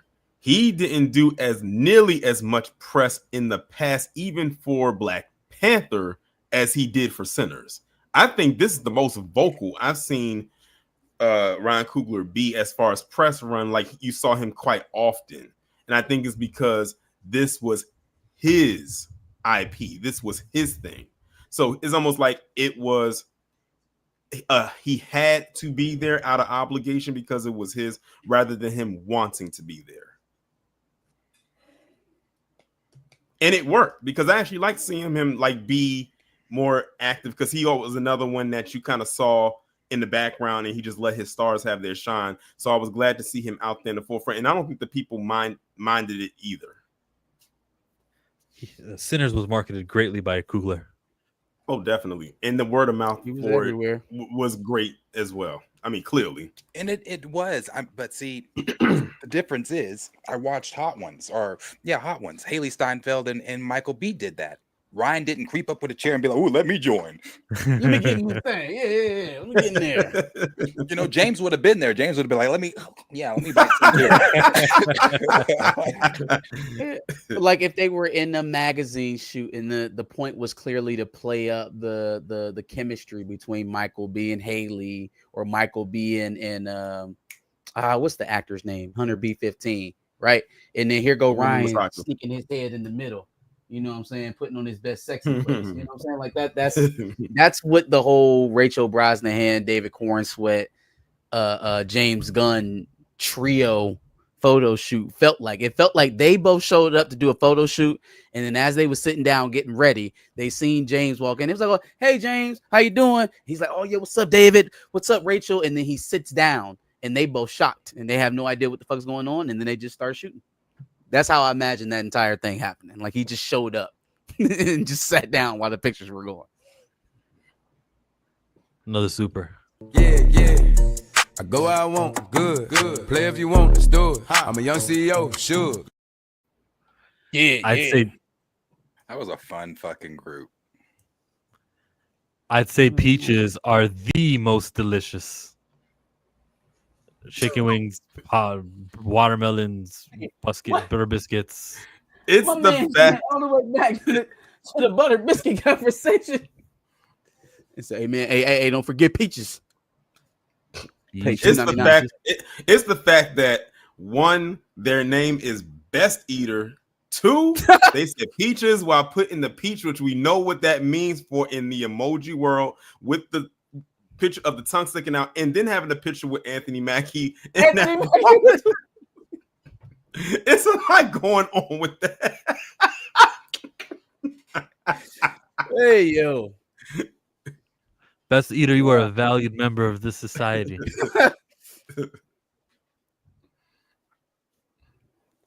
Bo DeMaio just made another long post on X-Men. Of course, where he did. In the topic, we actually talk about the two Robins. Pull that up, please. Bo DeMaio. I don't think we got time for X-Men today, for Robin today. Why did you say Robin and I thought that about that Pick Poor Robin Clean song? That song for some reason done popped up in my head recently. Oh, hey, don't forget you got to go like this. On the Robin topic, I don't think that there's really much more other than, you know, if James if James puts Batman, well, yeah, not allow, but if Matt Reeves does Robin with his as well, from what we've heard from people, at least, they're all saying that James is on board, supportive, and gonna let him do it. Honestly, Robin doesn't make or break. Yeah, it's just Robin. It's not Wonder Woman, Batman, Superman, Flash. You already have your Green Lantern. You're fine. It's not Batman and Superman. I should have just left it at that.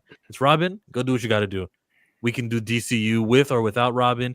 You know, just have fun. We're good. We got this. We have Aquaman. It's not so much the problem of putting Robin in it, though. It's more so the problem of like, what if the audience? We talked about this. What if the audience really loves Matt Reeves as Batman more than they love Brave and the Bold? Then are they going to support great value Batman and Robin? I wonder what the hang up is. Like, what's making Reeves say no? Right? Because if it's a thing of we don't fit well in each other's spaces, guys, I don't know if you know this, but both of your successes depend on the studio surviving. Right? Like you are in charge of the two most important IPs in this entire company. If you fail, the studio fails.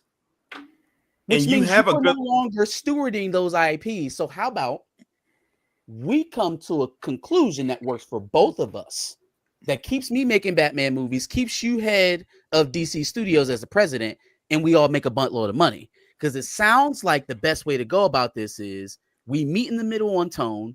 We keep Battinson as our main Batman.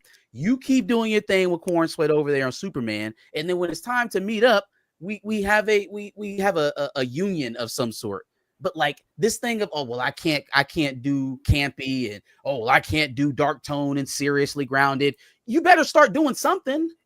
Because the craziest thing in my mind would be, just like Darius said, for the Batman 2 to come out. It's a hit. It's a smash. $800-900 million, blowing Superman out of the water. And we say, okay, thank you for your time, Matt Reeves. Now it's time for the Brave and the Bold. And that's their plan from what we've heard. The plan is to let Matt do his, like, you know, you have that. I think that's because they think that it's another one of those. It'll be flashed off as one of those dead universe things. So the same way people responded to Aquaman 2, the same way people responded to Flash, the same way people responded to Shazam 2, that's what they'll treat. Well, then I think he's massively underestimating Reeves as Batman. Then I think that's what it is. If that's his plan, he's massively underestimating Reeves. And the thing is, with the success of the Penguin, that made people want to go and want the Batman 2 even more.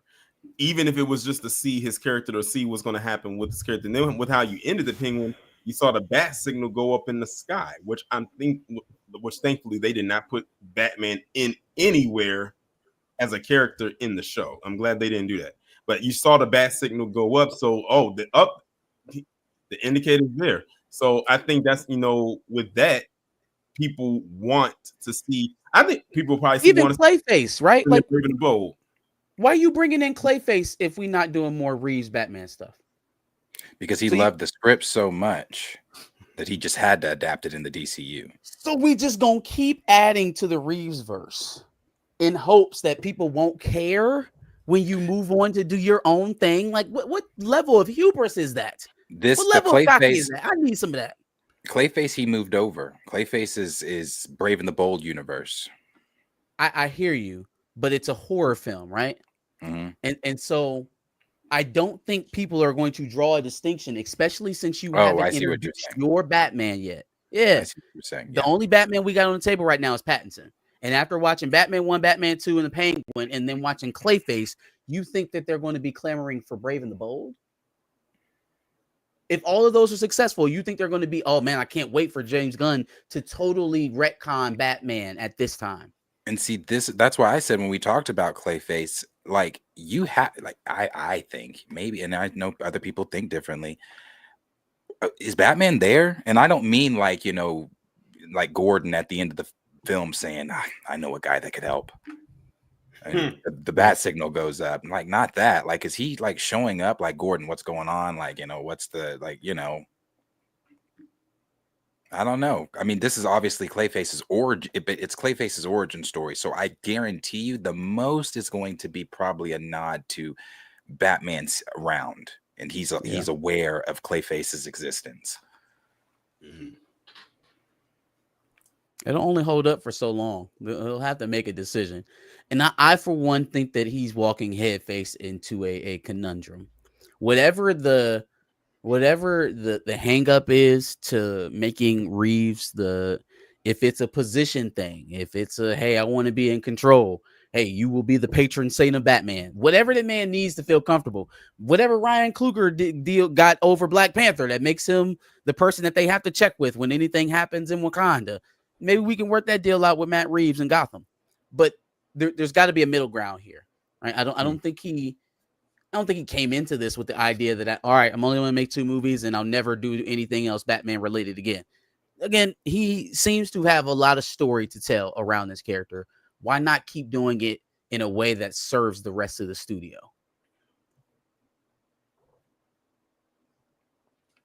Agreed.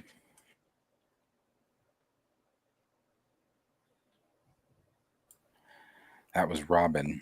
If there wasn't anything else, what else did do? Where were you guys? So we talked about Robert Jefferson in there in the beginning. We talked about MCU loose threads. Somebody said something about Bo DeMeo tweeted. Yeah. I think that's where we were going next. What's the one he did now? Huh? Oh, I'm sure you can just go to his page and just click it and see what the thing says. Show more is going to be a long, lengthy BCR. Well, ECR rather. Shouldn't have click your claim. So someone, your wife. Somebody first. It says, ugh. A follower asked me if I had faith in Marvel's Mutant Saga, and I clicked away, lost the message. So hopefully they see this. But also, I get asked this a lot, so I want to make a larger post that may piss some of you off. Sorry in advance. Firstly, the X-Men are so much bigger than one creative, myself included. Would I love to direct, steer the live-action films? Of course, but I have faith that there are amazing artists out there who have amazing visions and stories to tell the X-Men. Now, do I have faith in the MCU's Mutant Saga? Not yet, no. And let me walk through why, so you don't think I'm being a hater.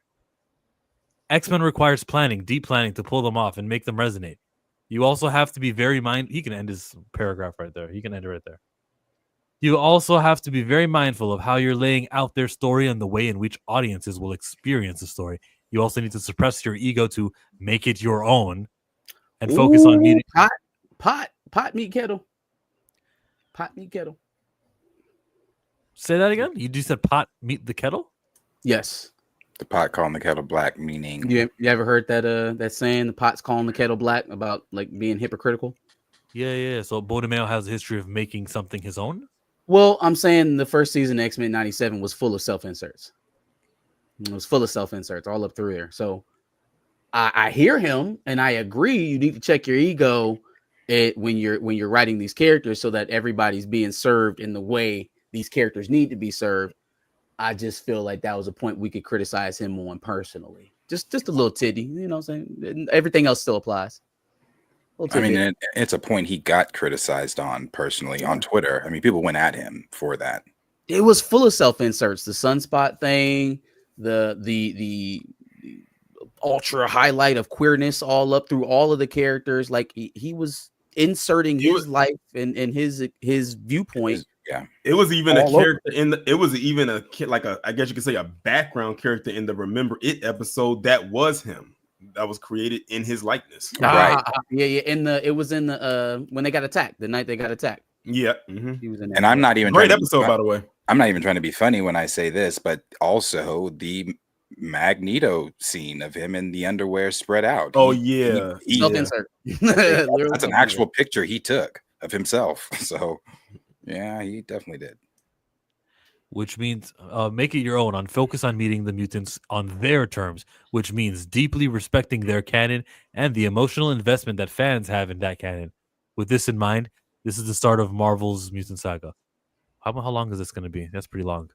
And First, You know, so long. In fact, he had to go to another. He had to create another post, and he has a blue check. That's the crazy part. that's why I was like, how long is this? Are we about to read another one of Bo's? I'm with you. Rants. Yeah. Like on my own time, sure, but not on this live stream. You gotta let me know if anything's in there that's like great. How about we go to the thing we actually know he talked about that we should be covering, right? Yeah, we can do that. Yeah. All right. I retweeted it. That'll be easy to find.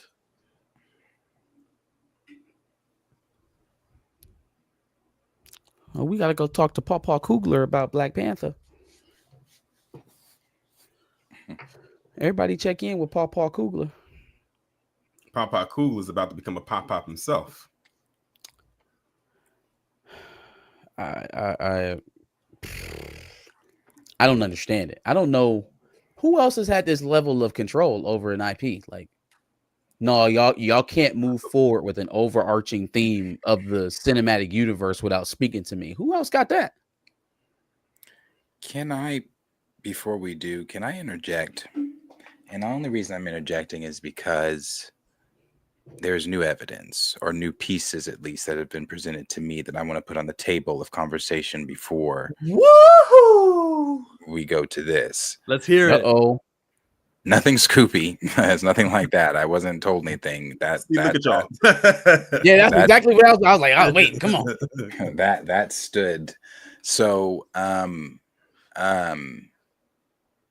this morning we kind of talked on the Morning Report show about what Bo said, and some of the things and blah blah blah. And then I kind of came in really hot and heavy with a pre-existing mind of, oh, okay, this is what I've been saying, this is what some of us have been, going on, like it has to go through Ryan is the guy, this and that. Now I still don't know if that's true or not. I don't know if that's true or not. As I said on Twitter, maybe, just maybe, two things can be true at once. I've been told, I'm not going to tell from who, but I've been told that is not what Bo is saying on Twitter, is not what he has told another person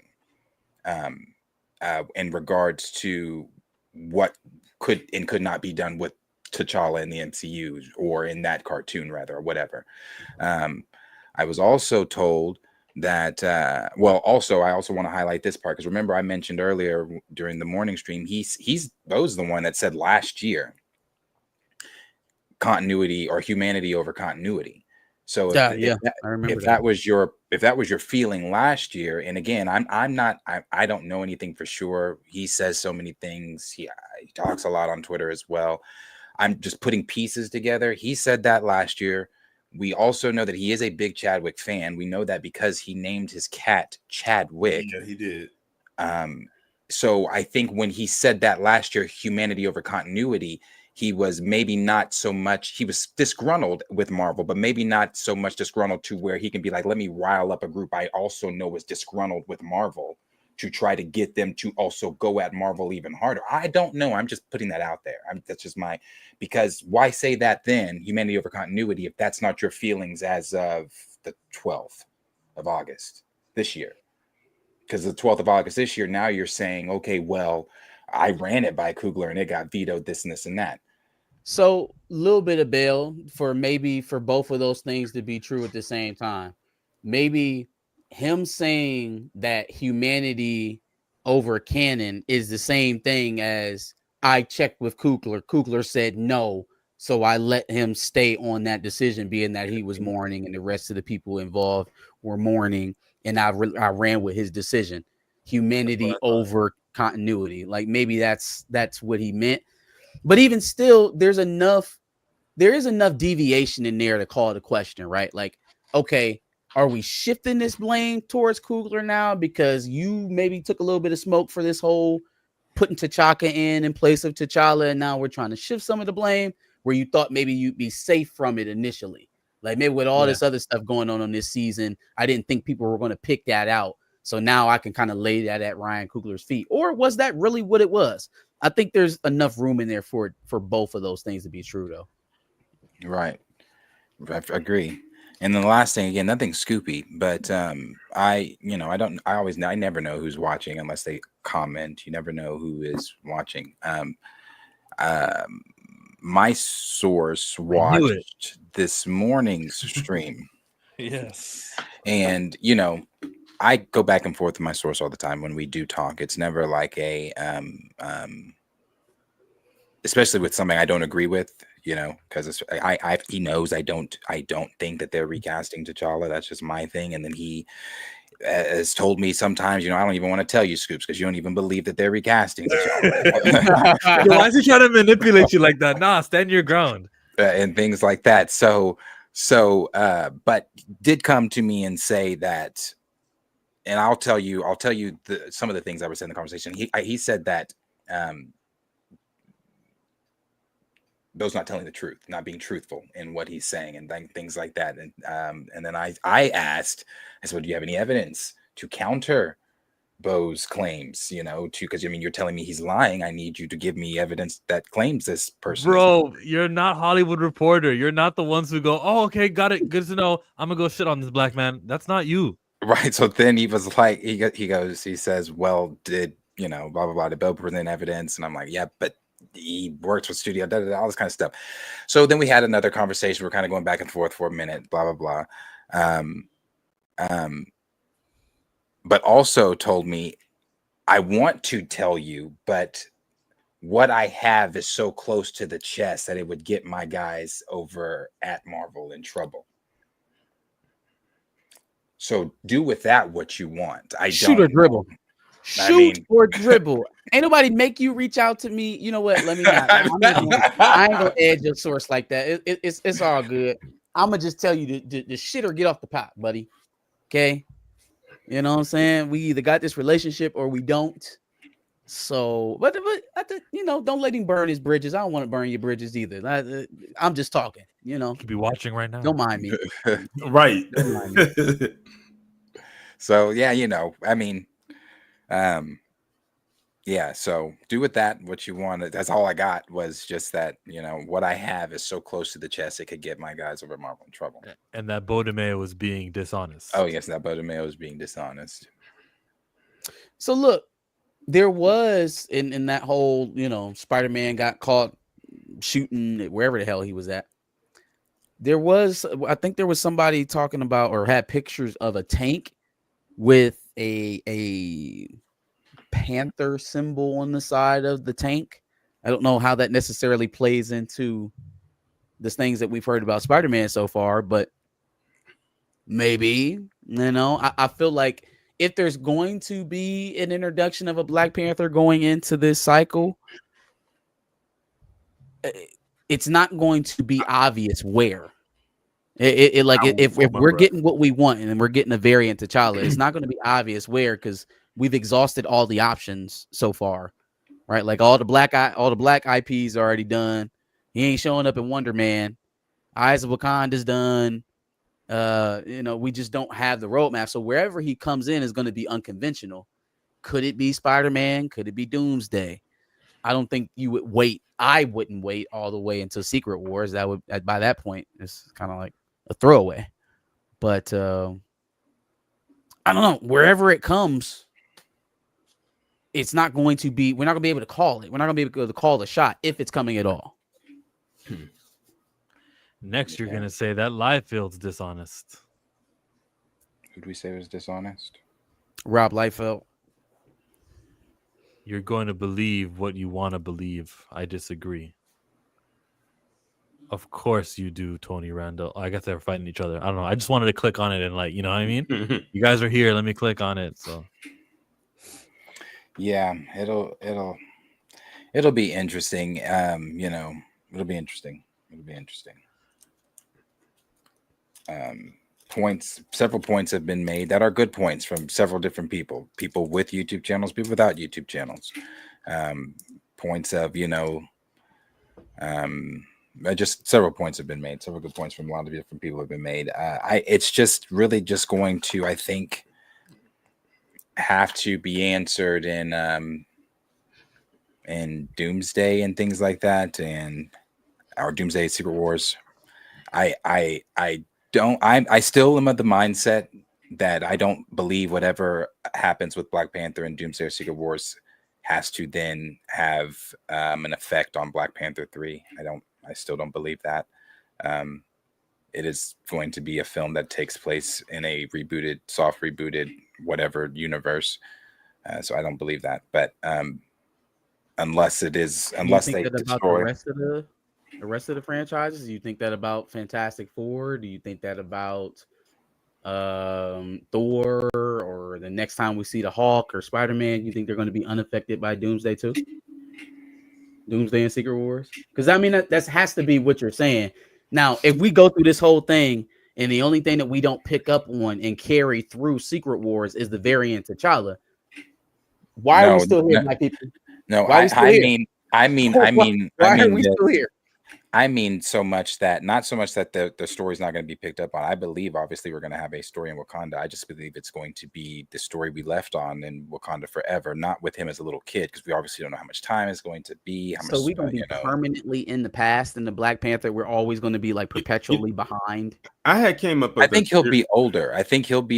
And at that point, I had came up with a theory after I had watched Wakanda Forever of what the third movie was going to be based on how this second one ended.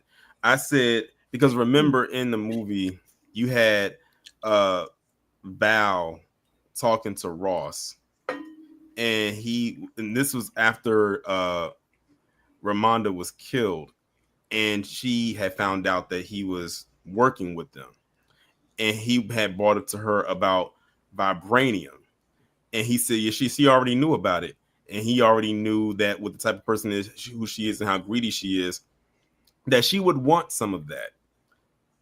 And I said they already had the fight with Namor and Shuri and all of them like down there. I said, what if in the third movie they had it where she did something to manipulate a conflict between the two of them, where they're going to fight against each other, and she tries to eat, and while they're fighting, she's going to try to find her way to get into Wakanda to get that vibranium as a distraction. And then that's somewhat the plot of it, of how the movie was going to go. I don't know. That was just a theory that I had threw out there a couple years ago of what could possibly, because you don't even know, because Black Panther 3 is coming out after Secret War, so we don't know what the landscape of the MCU is going to be after that. So that's the point. That's the point I'm keep making with I think the direction they're going, and that's with that child, but I don't think he's going to be that child. I think he'll be older. One of the things I mentioned, and I think this is a strong possibility. It's not a strong possibility, but I think it's just something that's out there. The kid, Miles Canton, he said he wants to be he said, I want to be Miles Morales. Well, buddy, that's not going to happen. But you do know somebody in... Why you just crush your dream? Yeah, you do know somebody in Marvel that is very highly regarded over at Marvel. Man said, yeah, that shit you want, it's not going to happen. But... you can come in and be, T'Challa Jr. No. You think Damson Idris, as small as Black Hollywood is, you think Damson Idris would walk in that room and be like, "No, I'm not taking little T'Challa. I'm not taking little TT," right? And then Miles Canton, who will pretty much be where Damson Idris was 4 or 5 years ago, or no, not even that. Where he is today is where Miles Canton presumably will be in like 2027, 2028, right? Like he's starting to bump up his profile. He get a few more silver screen appearances. That'll equal the 4 seasons that Damson had on Snowfall. That's good movie math. Now I got Okay. some gravitas. Now I can demand something. You want something from me? Give me a permanent role. Give me something that's not a throwaway. My man Damson Idris walked so I could run. Maybe. Maybe. I hate entertaining the child experiment. I mean, it's you know, as again, I know we all have our different takes and things on it. I don't think it's an experiment. I think it's maybe an experiment for us. I think it's but for plan them, I A. think it's their plan. It's what they're doing. I think the experiment was the post-credit scene, and once that was like, oh, they feeling it. Okay, What did they get from the post-credit scene that made them be like, "Yep, that's our direction. That's it right there." just acceptance. It wasn't met with a bunch of fanfare. It didn't go viral on the internet. It's just No, like, it didn't go viral. But anytime you talk to fans that aren't recast T'Challa fans, they are saying, "Oh no, did you not see the post-credit scene? He is recast." Hey, there's even Look, some man. recast T'Challa who saw that and said, "Ah, thumbs up." Look, man. You already know where I'm at on this thing. I don't think it's good movie math to come in for the third iteration of a franchise, especially when the second iteration lost so much money compared to the first one. But going to the third iteration with a third version of another Black Panther, you know what I'm saying? Like, let's just eliminate the child for a second. We obviously know what our problems are with that. But any character in that position in Black Panther 3 that's not T'Challa is a damage to the IP. That's as Agreed. simply as I can put it. There is historical data on franchises from since franchises existed that tell you that. This is not a niche opinion. This is not something that they don't already know in the halls of Disney.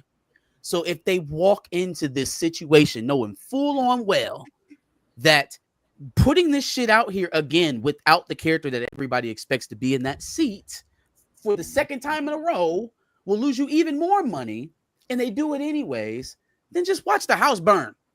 Watch that shit burn. Because they worked extra hard on Fantastic Four. They pretty much revamped the entire season of Daredevil. They put more money than they could actually spend into the marketing of Thunderbolts, and none of it's worked. You telling me that T'Lala Toussaint from Haiti is going to break down the doors and everybody's fucking with? Okay, okay, let's put some money on that one. I lost my bet for Superman versus Fantastic Four. I've woken up. The wool's been pulled off my eyes. I see it clearly now. Let's bet some money on that one. Any takers? Who thinks that Wakanda for Wakanda 3 or whatever the hell, Black Panther 3 is going to be successful? Got a hot dollar for you right now. It's going to be called Black Panther. It's going to be called Black Panther: The War for Wakanda. I actually do, and the only reason I think it's going to be successful is because, again, I don't comment in these spaces anymore. I do read in these spaces though, where these people that aren't us are fine with, because Marvel's not going to set it up as the way I think we are. They're probably going to set it up the way we think we are, and we're going to be disgusted by it. But I'm telling you, the average fan is going to eat up, because he's not going to be this kid the whole film. I don't think that exists anymore, Darius. I don't think that the average fan is going to carry us. I don't think that exists. I think if this year has proved to us about anything, is that, but that doesn't, that normal audience will take us to the promised land. That does not exist. I'm not saying that. I'm not even saying that, because I'm not saying that. First of all, I think the normal audience will show up for what they want to show up for. I think what we're seeing is not a result of them, being accepting of characters. It's just a result of them being tired of Marvel. So I don't think that has anything to do with being accepting of T'Challa Jr. or whatever they're going to call him. A couple years down the line, that they'll be more or less accepting of Marvel. Like that's yet to be seen from that's yet to be seen from the next two Avengers films. We got to see what Avengers, Doomsday, and Secret Wars are going to do. If those in this scale, though, remember we was having this conversation earlier this year about Fantastic Four, and you was getting on me about, but if they put Robert Downey Jr. in it. Robert Downey Jr. wasn't even gonna fix that. But see, when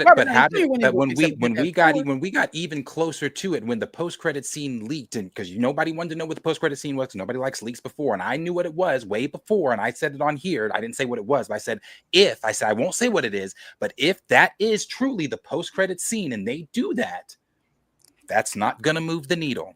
Those were my words. And then remember, it happened. I said, and it was, and I said, it did not move the fucking needle. You want to know what they can, you know what Marvel can actually do to actually fix this? Maybe possibly put more black led films out. Maybe it's, you know what? I'm gonna give a huge hot take when I say this. Maybe it's not superhero fatigue people are having. Maybe they're having white superhero fatigue. Don't shake the bee's nest. Don't get them too upset now, Toria. Listen, I'm shaking the table. See this? The table has officially been shook. No, I'm saying that because there was a video. Sure, you might have been there too, because Dre had reacted to a video where they were talking about the success of Black Panther, the success of Captain Marvel, and the success of Aquaman. All of them made ourselves. $1 billion. Then when their sequels came out, neither one made $1 billion because with Black Panther Wakanda Forever, T'Challa wasn't there. And Captain and the Marvels, it was her, Miss Marvel, and Monica Rambeau. And then Aquaman 2, that was just an abomination. But Amber Heard, yeah. So that played a huge factor. But notice all of the sequels, they either had to share with others, it was just lackluster, or your main character was not present, and none of them reached $1 billion. But the first ones did. Black lead, black female lead, and a person of color lead. And all three of them. And the thing about it is, who would have thought Aquaman would have been their first $1 billion film under the DCEU? Not Batman, none of that. None of their flagship characters. Wonder Woman came very close, but didn't make it. But Aquaman shocked everybody making $1 billion. It shocked me. I was one of them. So, it was a Christmas release, remember? That too. You know, that was his thing. Aquaman 2 came out around the same time too, and that didn't help it. But like I said, all you got to do is if you put more black leads in there. I mean, do we have to go back to 1998 and explain what the Daywalker did for Marvel? See, but I think that what I was getting at with that, what that one part was, and to add to what you're saying there, to the, you know, what the Daywalker did and black characters and this and that, I think I don't think it's going to be presented the way, again, for us, it's going to be, gross, I'm not doing it, T'Challa no dollar. For them, if they go, and again, I think that's to be seen from Avengers Doomsday. That's if Marvel can have some type of resurgence in their audience, because right now it's non-existent. But they're not, I think they're not going to call him Toussaint. They're not going to call him TJ. And if they age him up, he's going to be T'Challa. And the audience is not going to be referring to him as T'Challa Jr. or anything like that, because they're not. They're going to refer to him as T'Challa. I think we did this already. You can't have it both ways. You can't leave it ambiguous and say, "Oh, this isn't the original T'Challa," but then never acknowledge. I mean, it'll be a step. Oh, it's not. It's not that it's not going to be acknowledged. It's just not going to be the focal point of the film. But the first time that they do it, look, the way that you said, okay, when we see it as comic book fans, we're going to see it and we're going to be like, ugh, gross. But the normal fan is not going to pick up on it. I'll push back on that. I'm telling you, they will push back on it too. They won't know why. They won't be able to articulate it.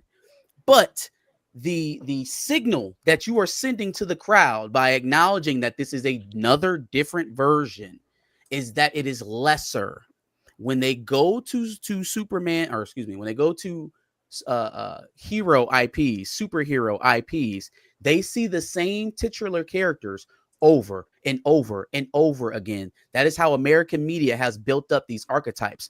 Goku, Superman, even now today, Invincible. We do that shit. We build up our protagonists. That is what keeps us coming back. Ethan Hunt, Dominic Toretto. Those guys are built up to hold up the IP. When that is not the case, when it's cheap, when anybody can do it, when it's hot potato, it is a lesser product. There is no version of this where you get more popular by going down the list of participants. Yes, There's but no it's way of doing Lester. that. Yeah, I understand. I hear what you're saying, but it's Lester to who, Marcus? Because he just became No, a house. I'm talking general movie fans. I'm talking about people who watch Fantastic Four as much as they watch Fast and Furious. I'm talking about people who watch Mission Impossible as much as they watch Star Wars. The way that you signal to a crowd that this person is larger than life is you build up their lore, you build up their legend. You don't keep swapping people out and be like, oh, well, no, this will work. This version will work. Oh, no, plug in that version. Nobody does that. Even with James Bond, there are different people donning that mantle, but they're always James Bond. They're always playing James Bond. Without that title, without that position, the secret agent means nothing. There are plenty of secret agents in MI6. None of them are Agent 007. No, I get that. I do. I was trying to find the. I guess our DMs only. I guess they delete them after a certain point. We can only go up so far. I don't have that video. Yeah. I don't have that video saved anymore. I don't think I do. It was just a video. And again, maybe it means nothing now. Obviously, none of this means anything now. It's all just talk until we actually see. But I was just going to share just the video just from Josh's stream, just when he proposed the question. People reacting about the child. Look, I think as much as you can kind of gauge that type of engagement, right? And you got to take it with a grain of salt because most of these platforms, let's just be honest, man, we are breeding grounds for bot engagement. So it gets very hard with controversial topics to gauge where the public interest is. The only thing that feels like concrete to me is how you push an audience like outside of online stuff, where you see the biggest draw for people outside of internet, because the internet will lie to you. The internet convinced Sony to re-release Morbius. Okay, so I will stress myself to look for more examples of the normies being amenable to anybody taking up a mantle out there, right? But history has taught me that we root for legends, we root for underdogs, we root for people who show up time and time again. And so the idea that they're going to be able to kind of trick the audience into, well, it's kind of what you wanted, right? But we still get to hold on to what we wanted to do. Okay, well, sometimes you don't get what you want and serve the audience at the same time. Sometimes your motivations and making the best product for the patrons is not aligned. And so how long and how much evidence do we need to see that you're not serving the audience? And we're not even just talking about Black Panther now. We're talking about Marvel in general. Like if they not shitting their pants right now, I don't know when they're gonna shit. They must be constipated. Well, that's what and see. We've talked about this too. Well, at least in the morning. Either they're shitting themselves, and I believe they are internally, but they are not showing it outwardly at all. When you have Bob Iger coming out just early top of last week or whenever it was and saying, oh, hey, say what you want about Fantastic Four. We're happy. And we're working on the sequel.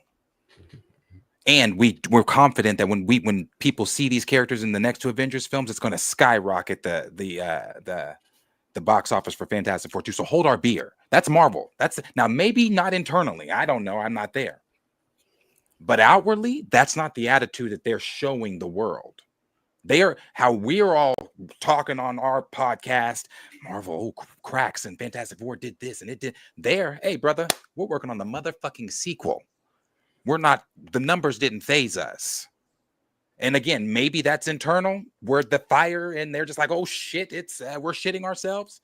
But they're just they're poker face. They've got a good game face on right now. Then, well, I for one hope that it's not just a poker face. I hope that they actually take that attitude and they change nothing. Because if that's their attitude, we're good. We ain't worried about them weak ass numbers. We'll get them back on Doomsday and Secret Wars. And that means they've changed nothing.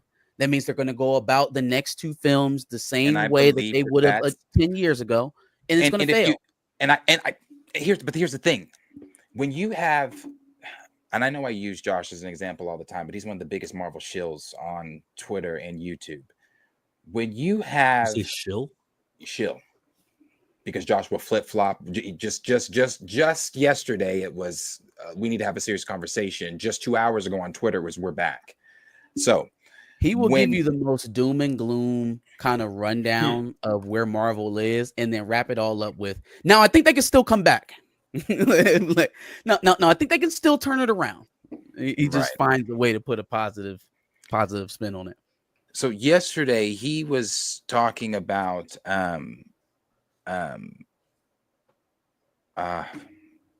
you brought this video up and it made me think about what he says here. What did you say before, Marcus? About fuck. I don't even remember. The last thing he said was he's a shill. Yeah. Oh yeah. He'll like give you the most like dire rundown of the circumstances for Marvel, and then be like, oh, but they can still turn it around. I think they can still do well. Oh yeah. So when you have guys like Josh that are saying now, based off of the newest plot leak, and again we don't know because we don't know if it's real or not. But based on the newest plot leak is just surrounded around, okay, at the end of Endgame, Captain America took the stones back. While taking the stones back, he made a branch timeline, had a life with Peggy. During that life with Peggy, he caused an incursion. That incursion is affecting Doctor Doom. He's mad. He's coming to kill Cap because incursion. Coming to kill Cap. That's the whole basis for Doomsday is Tony Stark, Doom trying to kill Cap.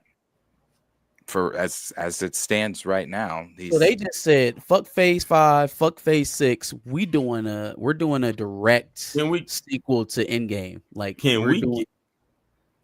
and that's get why a time machine and go back to February of 2023 and bring Kang back and do the Kang Dynasty time. And from my understanding, in these newest leaks, they don't even mention Kang. Like, Kang's not even mentioned as far as like in the film. There's no explanation for that. It's just Doom. Also, if this is the plan, I said all that to say, if this plot leak is true and this is what they're trying to do or whatever. Because even, and I know I even say my things about my time. A lot of people do, but I mean, your resume is your resume. She's not always right, but she has been right a lot. And the one of the things she said too, before that even came out, was in order for the multiverse to survive, Steve has to die. So they're still tying it into Steve. So there again, when Kevin Feige said in his interview a couple weeks ago, let's read between the lines here, the reason Brave New World failed is because Steve Rogers wasn't in it. I believe they think the reason the entire multiversal saga failed is because Steve Rogers and Iron Man weren't in it. So you bring back Robert Downey Jr. as Doom and you bring back Captain America as Captain America, and you got your two big stars back on the screen. They're thinking instant box office. So if that's what I said all that to say, if that's what they're thinking. And I said what I said about Bob Iger saying, hey, we're working on the sequel. We're not phased. If that's what they're thinking, then no, the mindset over at Marvel Studios has not changed, which means moving forward in their soft reboot, why would it change? I think the soft reboot. I'm sorry. One more thing. I think the soft reboot is just, you got the X-Men, you got Fantastic Four, you got some pieces and players and action figures we didn't have to play with before. But now we got them all here. So we're going to pull the toy box out and we're going to give you a good soft reboot and toys. I think that's what it is. I play poker, right? Play Hold'em. And when you play online, one of the things that a lot of like people who don't really like poker just kind of get on there to kind of fuck around, they do on online poker, is that they will go all in like every hand, like pre-flop, all in, right? And it feels like it's coming from a very confident place. If you don't play poker a lot, you're like, oh shit, this person's got something. Let me get up out of here. Right. But then if you stick in the lobby for a while, you begin to realize that this person's full of shit. And the minute you call them on that pre-flop all-in bet, they've lost the house. And so that is kind of the jeopardy that I see in this move, is that this is everything. This is everything they got. This is everything that they can think of. This is the best they can possibly do. They've gotten every major creator who is responsible for their ascension that they can possibly grab, from Robbie Downey Jr. down to Marcus and McFeely. This is their swan song. So if it bricks, somebody's leaving, right? Somebody's getting marched out the back door. Somebody's going to be starting to put the fries in the bag, right? Because it isn't getting any better than this. You brought back Robert Downey Jr. You paid him almost $100 million. You're going to make the entire arc about Doomsday circled around Steve Rogers. So you're bringing back Chris Evans. If you can't get it done here, it's not getting done. Fries, meat bag. And brought back the person that you got rid of because you said it was becoming too expensive to pay. And you brought him back to pay him even more money. Even more money than you was paying him before. And then told Vanity Fair 2 weeks ago that there's possibly more Robert Downey Jr. even in the future. So you're paying him even more money. Even more. That's a huge bulk of your budget going right there. And remember when they announced Robert Downey Jr. as Doom at Comic-Con last year, the reception was like, why? Yeah, why? Like, that's literally how people was like, it was very mixed. Like, it wasn't like, oh my God. You know, it wasn't like when Mahershala Ali got announced as Blade, or when they said it was going to be called Kang Dynasty. Like, that reception was very, very hype. Yeah. But when you brought in Robert Downey Jr. back, because it's like, wait a minute. I think it was more his character like, would be yo. Yeah, because it was like, it's not that it's not that people are upset, like, because of course people want to see Doom. You bring the Fantastic Four, you gotta bring Doom. Yep. But you couldn't find another actor to play that part. You went back and you got Robert Downey Jr. And again, this is no knock on him because you know the talent is there. I said what it is of course they are in that funk, so they needed to find someone that they could hope to bring people back.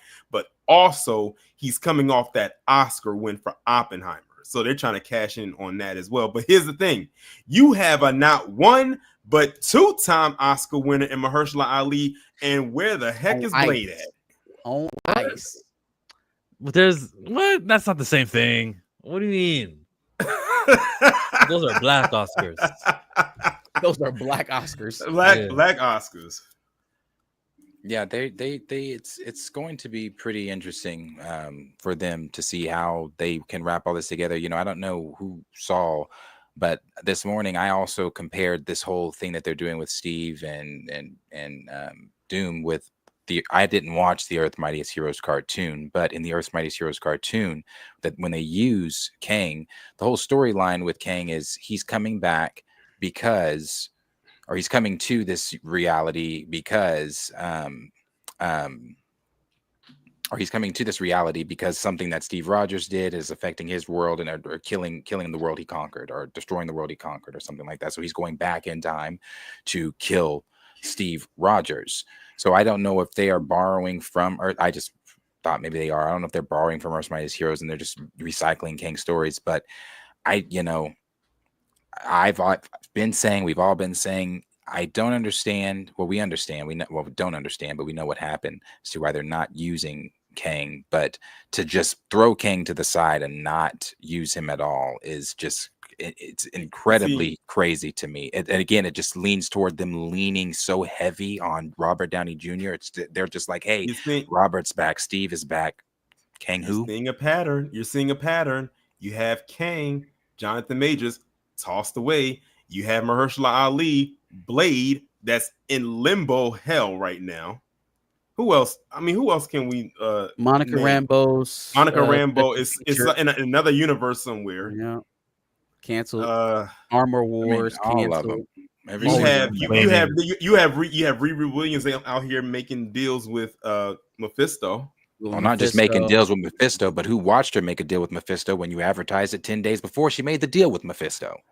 Well, yeah, you got that point there. Shout out to Nielsen's you put her, because you put her in marketing hell. You put her in marketing hell, right? And I bet you that they probably gonna do the same thing with Wonder Man. So I mean, Eyes of Wakanda, the same thing. Wonder Man. I just saw I saw a group. What are they called? What is their YouTube channel? Some black people, black folks. What is their Black Girl Nerds? No, not Black Girl Nerds. Let me check my library here really quick. They were just talking about the lack of advertisement for Wakanda. Podcast. Is that them? That'll be the Crazy Stupid podcast. Yep. That is them. That is them. Yeah, the Crazy Stupid podcast of Black folks. They were talking about it. You gonna pull it up? No, you won't hear it on my end. I'm on Firefox. I wanted to say about Robert Downey, like, actually, he knows his worth. He can say, well, when my character's gone from Marvel, every movie made a few $100 million less dollars. So I'm going to actually factor that in when I'm negotiating my new price. Exactly. He's also not in a position where those accolades are going to be knocked down for him, right? This is called a spade a spade. He's Robert Downey Jr. He's a white male that comes with inherently better negotiating standing point. So Clearly, certain people are not going to get that leadway or all of the just due for all their accomplishments the way that he is. Super chat.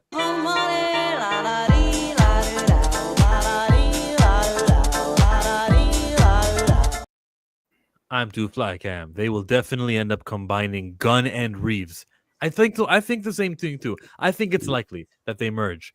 It's an obvious monetary decision. Who comes out on top? All Robin versus TMNT? TMNT. Yeah. All of the Robins versus the Ninja Turtles. I'm gonna give it to the Robins. All of the Robins versus the Ninja Turtles? No, the Ninja How Turtles. durable are Ninja Turtles? fucking Robins are beating Leo. still human. Very durable. Yeah. So Who's beating Ninja- Leo? Who's beating Like, Dick? I think everybody else can get beat by a Robin. beating Who's Dick? beating Leo? Okay, well, I guess my mind is just not I'm an old. I've been often told I'm an old soul, so I guess I have an old mind. My mind didn't go there. It just didn't go there. What did he say? What'd you say, Darius? Yeah, what did you say? I'm not saying it again now because I understand. What did he say, Torian? No, you got to catch it on the playback because I don't want to. No, come on, say it. Nah, not saying Say it. Nah. You said who's beating Robin. I said What did who's you beating say? The second Robin. First Second name. Robin was Jason Todd. Oh, I'm sorry. The first Robin. That First was name. funny though. The first Robin? I That'd said be Dick who's Grayson. Yeah. Yeah, and I said who's beating his first name.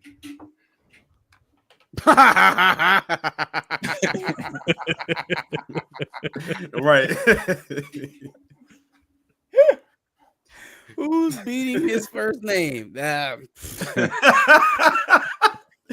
then when you say it like that, it makes it even funnier.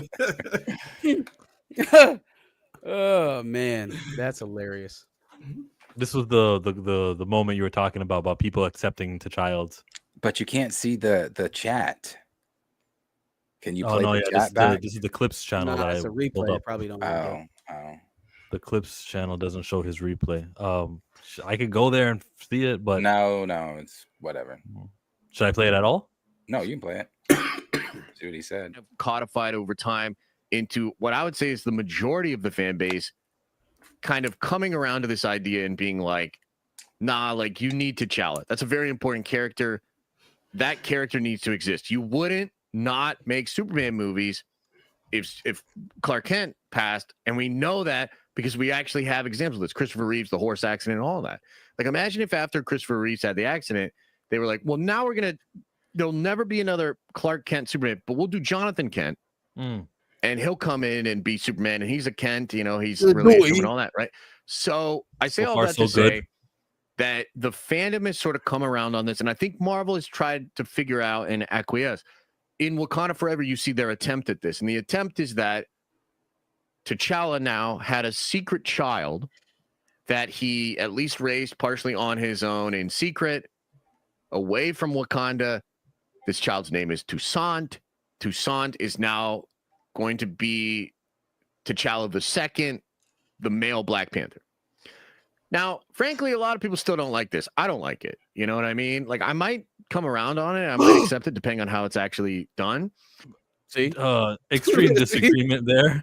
With I told you, I might accept he it was depending up on there, how it he's gets the done. strongest. I'm going no matter what happens or story point or however they execute it, whatever theme song is playing, the IP that is T'Challa, the greatest Black character ever, being off screen because of this replacement substitute is regressive.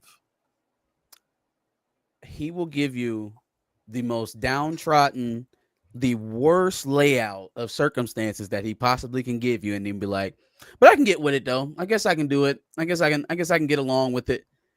Like he even gave the examples that you would plan to give him to get him off of that stance. He's fully aware of it. He understands it. Understands that it's a lesser version, but I can get with it. I can get with it. I can do that. Yeah.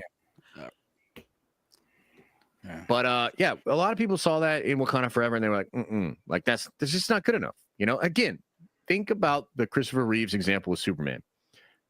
That a lot of people did not like this. Now, interestingly, within the last year, Jeff Snyder, who, by the way, man, you know, Jeff had this big report of a page 1 rewrite on the Clayface movie. Gunn shot that down. Now, this is tricky for me because Gunn talks outside of both sides of his mouth, but like Jeff has kind of been caught with his fingers in the cookie jar over the past year quite a bit. Sometimes it's because he just doesn't know nerdy shit. So like, here's a good example. Jeff had a really big report that Marvel was recasting T'Challa. This made major waves. And yet at the same time, as he was reporting that, some other really good insiders came forward to say it is not a recast T'Challa. It is T'Challa II, or Toussaint, from the multiverse aged up. He will be the new Black Panther. Now, to Jeff, he might not care. He might not see the difference, but there's a big difference, and it really fucking matters. When Jeff made that report, a lot of people thought, oh my God, it finally happened. They're actually going to recast T'Challa. And people like Jeff might not think that there's a difference between recasting T'Challa proper or bringing in a new Black Panther that's technically his son, that's a variant, that's maybe even going to be called T'Challa. But to a lot of us, that is a very important distinction, okay? Now it's us. To us, it makes a distinction. I think that means he's on the bandwagon of preferring actual T'Challa, yeah? Like, I actually like a lot of this. This is working. It's a 12-minute video, and we are 3 minutes in. So I say all of that to say, I want to just say that while, yes, he does say a lot of things, I think we would all prefer that he closed the door on the option for it to be acceptable. That is my point. You are speaking to 13,000 people right now. I wish he would close the door because we expect that same thing from folks who have smaller platforms. Right. And I just want the same thing I want for him from other folks, or I want the same thing from him that I expect from other folks. You know what I mean? Like if we're not going to allow other folks to leave the door open and, you know, keep their back channel to Marvel safe and unoffended, then we can do that for everybody. It's okay. Like, I don't hate him as a person. I don't think that he has to turn in his fandom card. I just think there's a little bit of compromise in there. Let's get that out of there. Oh, compromise being a great choice of words. Say that when Jeff had that report, it sort of brought this whole storm back up. It's kind of like kicking the hornet's nest in a way. Everybody was like, oh shit, okay, well, what does it mean? And again, the good reporting from reliable people that Jeff tends to take shots at these people, and yet some of them have a better track record than him. It's wild to me, right? Regardless of all that, other people were saying it's not T'Challa, it's Toussaint. Okay, now the next thing that happened, of course, was the leaked concept art. Okay, the leaked concept art, which I gotta try to. Is somebody bringing it up in this thread? Oh yeah, beautiful. Here we go. The leaked concept art from this thread here, and I want to show you this. Okay, actually, he pulled it up. So, you know, sort of a side note to this story is that it is damn sure looking like those concept art leaks were real. Maybe not all of them will automatically reflect what's going to happen in the movie, but at this point, so much other stuff has popped up that seems to be confirmed from the concept art. You're like, whoa, what the hell? Okay, so this comes out, and there were several versions of this, which indicate that Marvel is trying different versions of the look of their new T'Challa. And because people saw this, and here's the thing, all of the other concept art that was in here reflect the actual actors that are in those roles. Okay? Another thing that people found within the leaks was like every single face in these leaks corresponds to an actual actor or actress, except for 2. That would be this one with Black Panther, and the other one was Tommy Maximoff, aka Speed. That's not true. Not Pause that I Show really Speed. quick. The only reason they are saying that, and when I say they, I mean people from the caucus, is the Caucasian folks are saying that from his community, because they don't, From the caucus. they don't know who Damson Idris is. I got white. We You find any offense in that right there?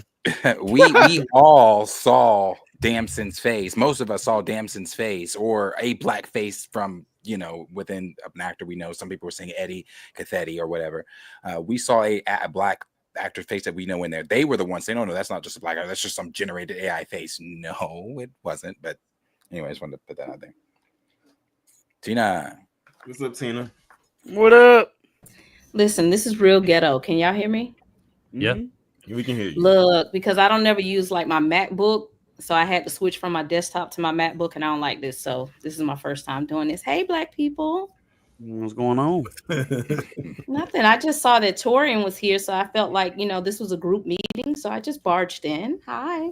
What's going on? Glad to have you here.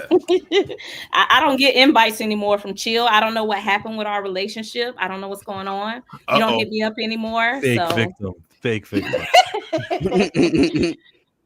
Look, and Marcus, you look like you're about to go to sleep. So Ma'am, I am hanging on by a thread. The first time you popped in, I'm like, hurry up and get her up here. Get her up here. What's up? I just came to speak, guys. How are y'all doing? Before pop in that, what was the last thing you heard? I didn't hear anything because my computer was going stupid. I just saw black people here and Torian was here, so I felt like it was a group project. So I'm here. Before she does, skip to where Josh says what he says. Should be somewhere toward the end, I would assume. The character of Panther. Yes. Outburst means before he actually answers. Black. I don't know. I'm totally speculating on that. I just know it's something we really care about and think about as a fandom. But I'll say this: it absolutely seems as though he has been contacted, and considering how much he actually does look like exactly on it, T'Challa, right? I want him to be actual. Oh, here it is. The same conversation we've been having for a couple of years. Let me just say this: my ultimate desire, my true hope here, is that they just actually bring T'Challa back. The so far, so good. T'Challa. I agree with you, Josh. So far, we're all square, right, guys? Nothing wrong with what Josh just said there, right? Tina? You guys hear me? Yep. Keep going. Yeah. Let me finish. All right. Right? I want him to be actual T'Challa. He can be from the multiverse. He could be from a prior version of the multiverse. There's so many different ways they could do this. But I want actual T'Challa back, okay? At the same time, if this is the way they're trying to do it, and they're really just trying to have their cake and eat it too, right? If I get a male Black Panther in the next 2 Avengers movies, potentially in the future of the MCU, and people refer to him as T'Challa, and he is the Black Panther, and he's a male dude, and he takes it seriously, and he really appreciates it. Like, am I going to 100% love it? No. But am I going to let the fact that it's not exactly what I want to prevent me from enjoying the fact that I have a male T'Challa Black Panther back? No. I will enjoy having a T'Challa back. Like, this is fine for him to have this take. It is completely fine for him to have that take. What it makes me reconsider is when he be going on these rants, like the super shit rant, like he was so hard on the James Gunn mutant monkey troll super shit hashtag stuff for Superman, and then he found out it was true, and then he thought he got it changed, like actually got on stream and said that him causing a big fuss about it is what got it written out allegedly, and then it turns out it wasn't written out, and then all of a sudden it doesn't matter. So like at a certain point I start viewing you as just like farming engagement, maybe, because if the things you were ranting and raving about 6 months ago no longer factor into how you're judging the product, then now the next time you get all up in arms about something that's reportedly in a film, I'm gonna feel like you just doing this because it's the news of the week. Like you don't really have you're not planting your flag anywhere. You're not staking your interest on anything. And again, that's fine. Just don't pretend that you're doing it in the meantime either. I feel like personally he stepped over just about every good thing he did say by saying at the end of it, "Oh, as long as it's a black dude in a suit, we're good." Right. Well, he said he wouldn't let that affect his enjoyment, even though that's not what he's looking for. Though the main reason we brought that up is to be like, look, the accepting of the child, that's like, it's a dangerous character. It satisfies the male thing. They'll even call him T'Challa. And then when we cut over to his live chat, which is on a live stream version, let me share that screen. You'll see a bunch of people maybe agreeing with him or feeling what he was saying. Actually, someone else talk. I'll find it. But going back to what Marcus said, you saying just put like when he said put a black male in the suit. So you're just saying, oh, just put anybody in there and we're just supposed to just accept that. No, we're not. That is not what that means. When we say T'Challa, that's what it means. T'Challa. But you know where that comes from, right? You know where he gets that from, right? I can just about guess. Well, I'm just saying, if you think about like the narrative is we need a strong black male figure. That was like the talking point for a while in the group when it converted over to Shuri. That was the talking point. Y'all are trying to erase the black man. So someone like him, who's not really like affected or connected to it as much, he's seen these little spits and spats. And he's like, hey, if it's just a black man, I'm cool with it. That's what y'all niggas wanted, didn't you? Ain't that what y'all niggas wanted? Just a black man? She's saying that he follows Dr. Boyce. Josh follows Dr. Boyce Watkins. That's what she's saying. You got to be intentional with your wording. You got to be able to say things and mean what you say. The Shuri stuff, the Shuri hate, or the Shuri woman stuff, like that was the very wrong way to go from the get-go. Mm-hmm. Yeah, but there were a lot of the people who took hold of that narrative, right? This is an attack on black men. Yeah. Those were a lot of folks who came around for this discussion and this discussion because it served their purpose, right? That was also the height of the manosphere. And so when they saw that one of the oldest black male characters in comic book history was being replaced by a black woman, that was all the ammunition that they needed. Like the narrative was created off of that alone. Yeah, it was already there. So I do remember hearing that, and I won't dispel it like it didn't happen. I would just point out that a lot of those actors were folks who not even talking about Black Panther now, who don't give a shit. Do white people see that? Don't care. They don't care. It's just we're all grouped together. Everybody's grouped together, so they don't. Oh, for sure. Yeah, no. They're not parsing that out for sure. I'm just like on a real like empirical level, like that. That's how it broke down. Especially and not going that route, but especially in today's America, we are definitely all the same to them. Oh, just like when the conversation comes up, whenever you bring up Spider-Man and Peter Parker and Miles Morales ain't Spider-Man. He's Miles Morales. Peter Parker is Spider-Man. Right. I mean, look at how like just like when they said when they said they was coming out with that Spider-Man 3 game, whenever that happens. Going forward, the main Spider-Man is going to be Miles Morales. Man, they were going in all over Twitter, all over them Reddit forums, everywhere, just crashing out, making a whole bunch of videos saying Miles Morales ain't Spider-Man. Peter Parker is Spider-Man. Torian, promise me we'll do a stream on that because I got opinions. That is exact. He doesn't believe Miles Morales is Spider-Man. That is why. That is why we've always used the example of if they did this shit to Spider-Man, the uproar would be catastrophic. So chill. Well, since we nope, we're not doing it. We're not there. We're actually here. This is the live chat replay. This dummy said we're actually here. Yeah, we're here. Hold on, let me open the. I can't stand this motherfucker. Let me open the word. I spent too much time with Chill. Damn, it went away, but you guys saw it, right? I tried to make the words bigger, and it just disappeared on us. Too bad. Maybe I should refresh the page and skip to 110. Okay, so if we read some of these live chats from these people who have spoken, you can see that they say things like, I really enjoyed Wakanda Forever, still haven't watched it, or Ant-Man 3. If he's the son aged up, it's fine. That's coming from Seattle Co. If he's variant T'Challa, that's also fine, says Seattle Co. But it was sad. Also, this idea that agenda-driven to hurt black people is funny. Black Panther Forever was very mid. I've only watched it once. Well, I want to see more people agreeing. I'll even take a variant of the original character at this point. That's Xavier Phoenix. We know him. He's on our streams all the time. Josh Superman tracking is out. I don't think that's the case at all. W actor. I think we need a new Black Panther and let T'Challa Boseman rest. I don't even know what that means. Yeah. I was about to say, what the fuck does that What the even fuck mean? does that mean? We need a new Black Panther and let T'Challa Boseman rest.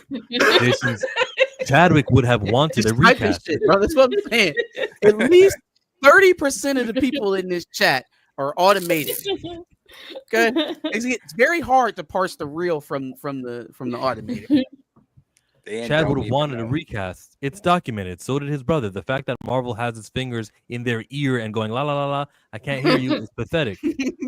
Never liked Shuri either, especially Infinity War, making Bruce Banner feel stupid. F out of here. That's that woman say.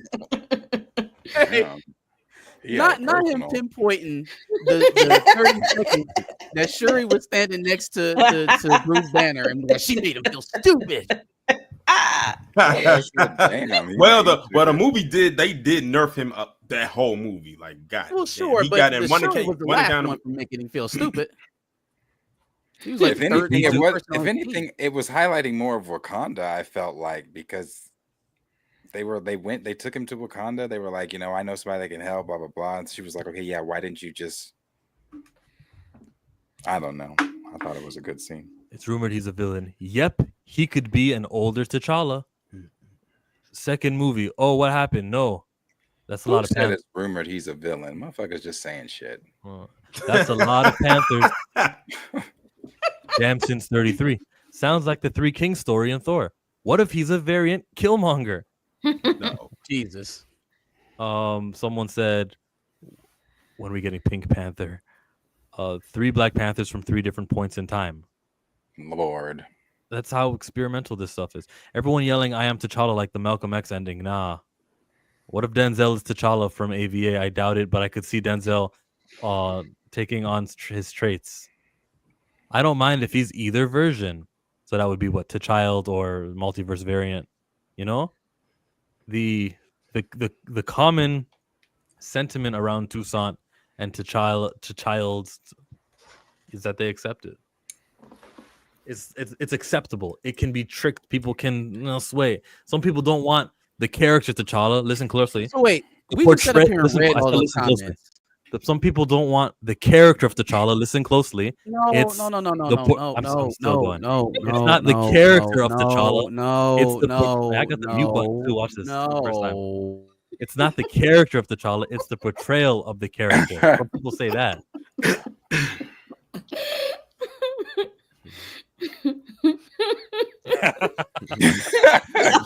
Marcus off. I thought he was going to unmute himself and to say something. He just clicked off. It's too late. I bet you that nigga's gone. I bet you he's not coming. Oh, he's back. Okay. Oh, he's back. Firstly, nobody gets mute butted on the panel of 3 that we all run. Okay. Secondly, you just made me forget what the fuck I was even about to say. You made me so mad. You said we just read all these comments and something. Yeah, we just read all of them comments. The prevailing thought that you got from that was yay to child.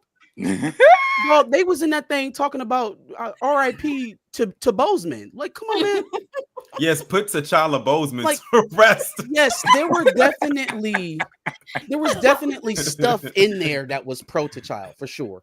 But it was so jumbled up in nonsense. Like, come on, man, we got to stop acting like like the prevailing thought is, if y'all don't give me that T'Challa, we gonna bomb the theater. Like we not gonna come out. We gonna boycott. That's just not where we at. I think it's Prevailing in thought to me reverse. feels I like think it's reverse though. Yeah, I think so. I think it's in the reverse. Like these people don't care. they don't give a shit. Okay, well, if they don't give a shit, then we got to go with conventional wisdom. Conventional wisdom tells me the original does the best. That's just where I'm at with it. Like, if they don't give a shit, then why are we not going with what we know works 100%? Everything else is experimental. Everything else is a if and a maybe.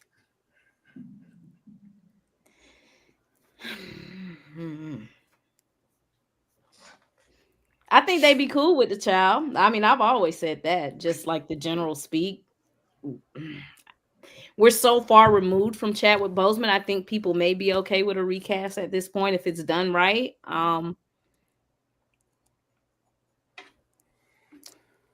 Even further removed in 3 years. Tina, 8 years. what do you know? I'm not talking no more. Every time I get on this damn internet and get to talking, I get in trouble. I don't know anything. I just came here. No. What y'all are You better get a whooping by. You better speak your mind. I don't know anything. I just came in because I seen y'all. I know something about what? I don't know. You was just creeping in the corner down She there. she has to run her scoops by Coogler, y'all. It's just like it's just like them doing it at the MCU. Everybody got to go talk to Coogler first. Well, before she come out, and everybody got to run. You got to call Ryan and be like, "Listen, this is what I'm about to say. Is that cool?" Look, Prove him wrong. No. I don't know anything. I just came in because I seen black people here. I got to go back and watch the stream. I do want to see what I missed. I don't know what's going on. We didn't touch on the Bo DeMeo thing yet. On the tweet.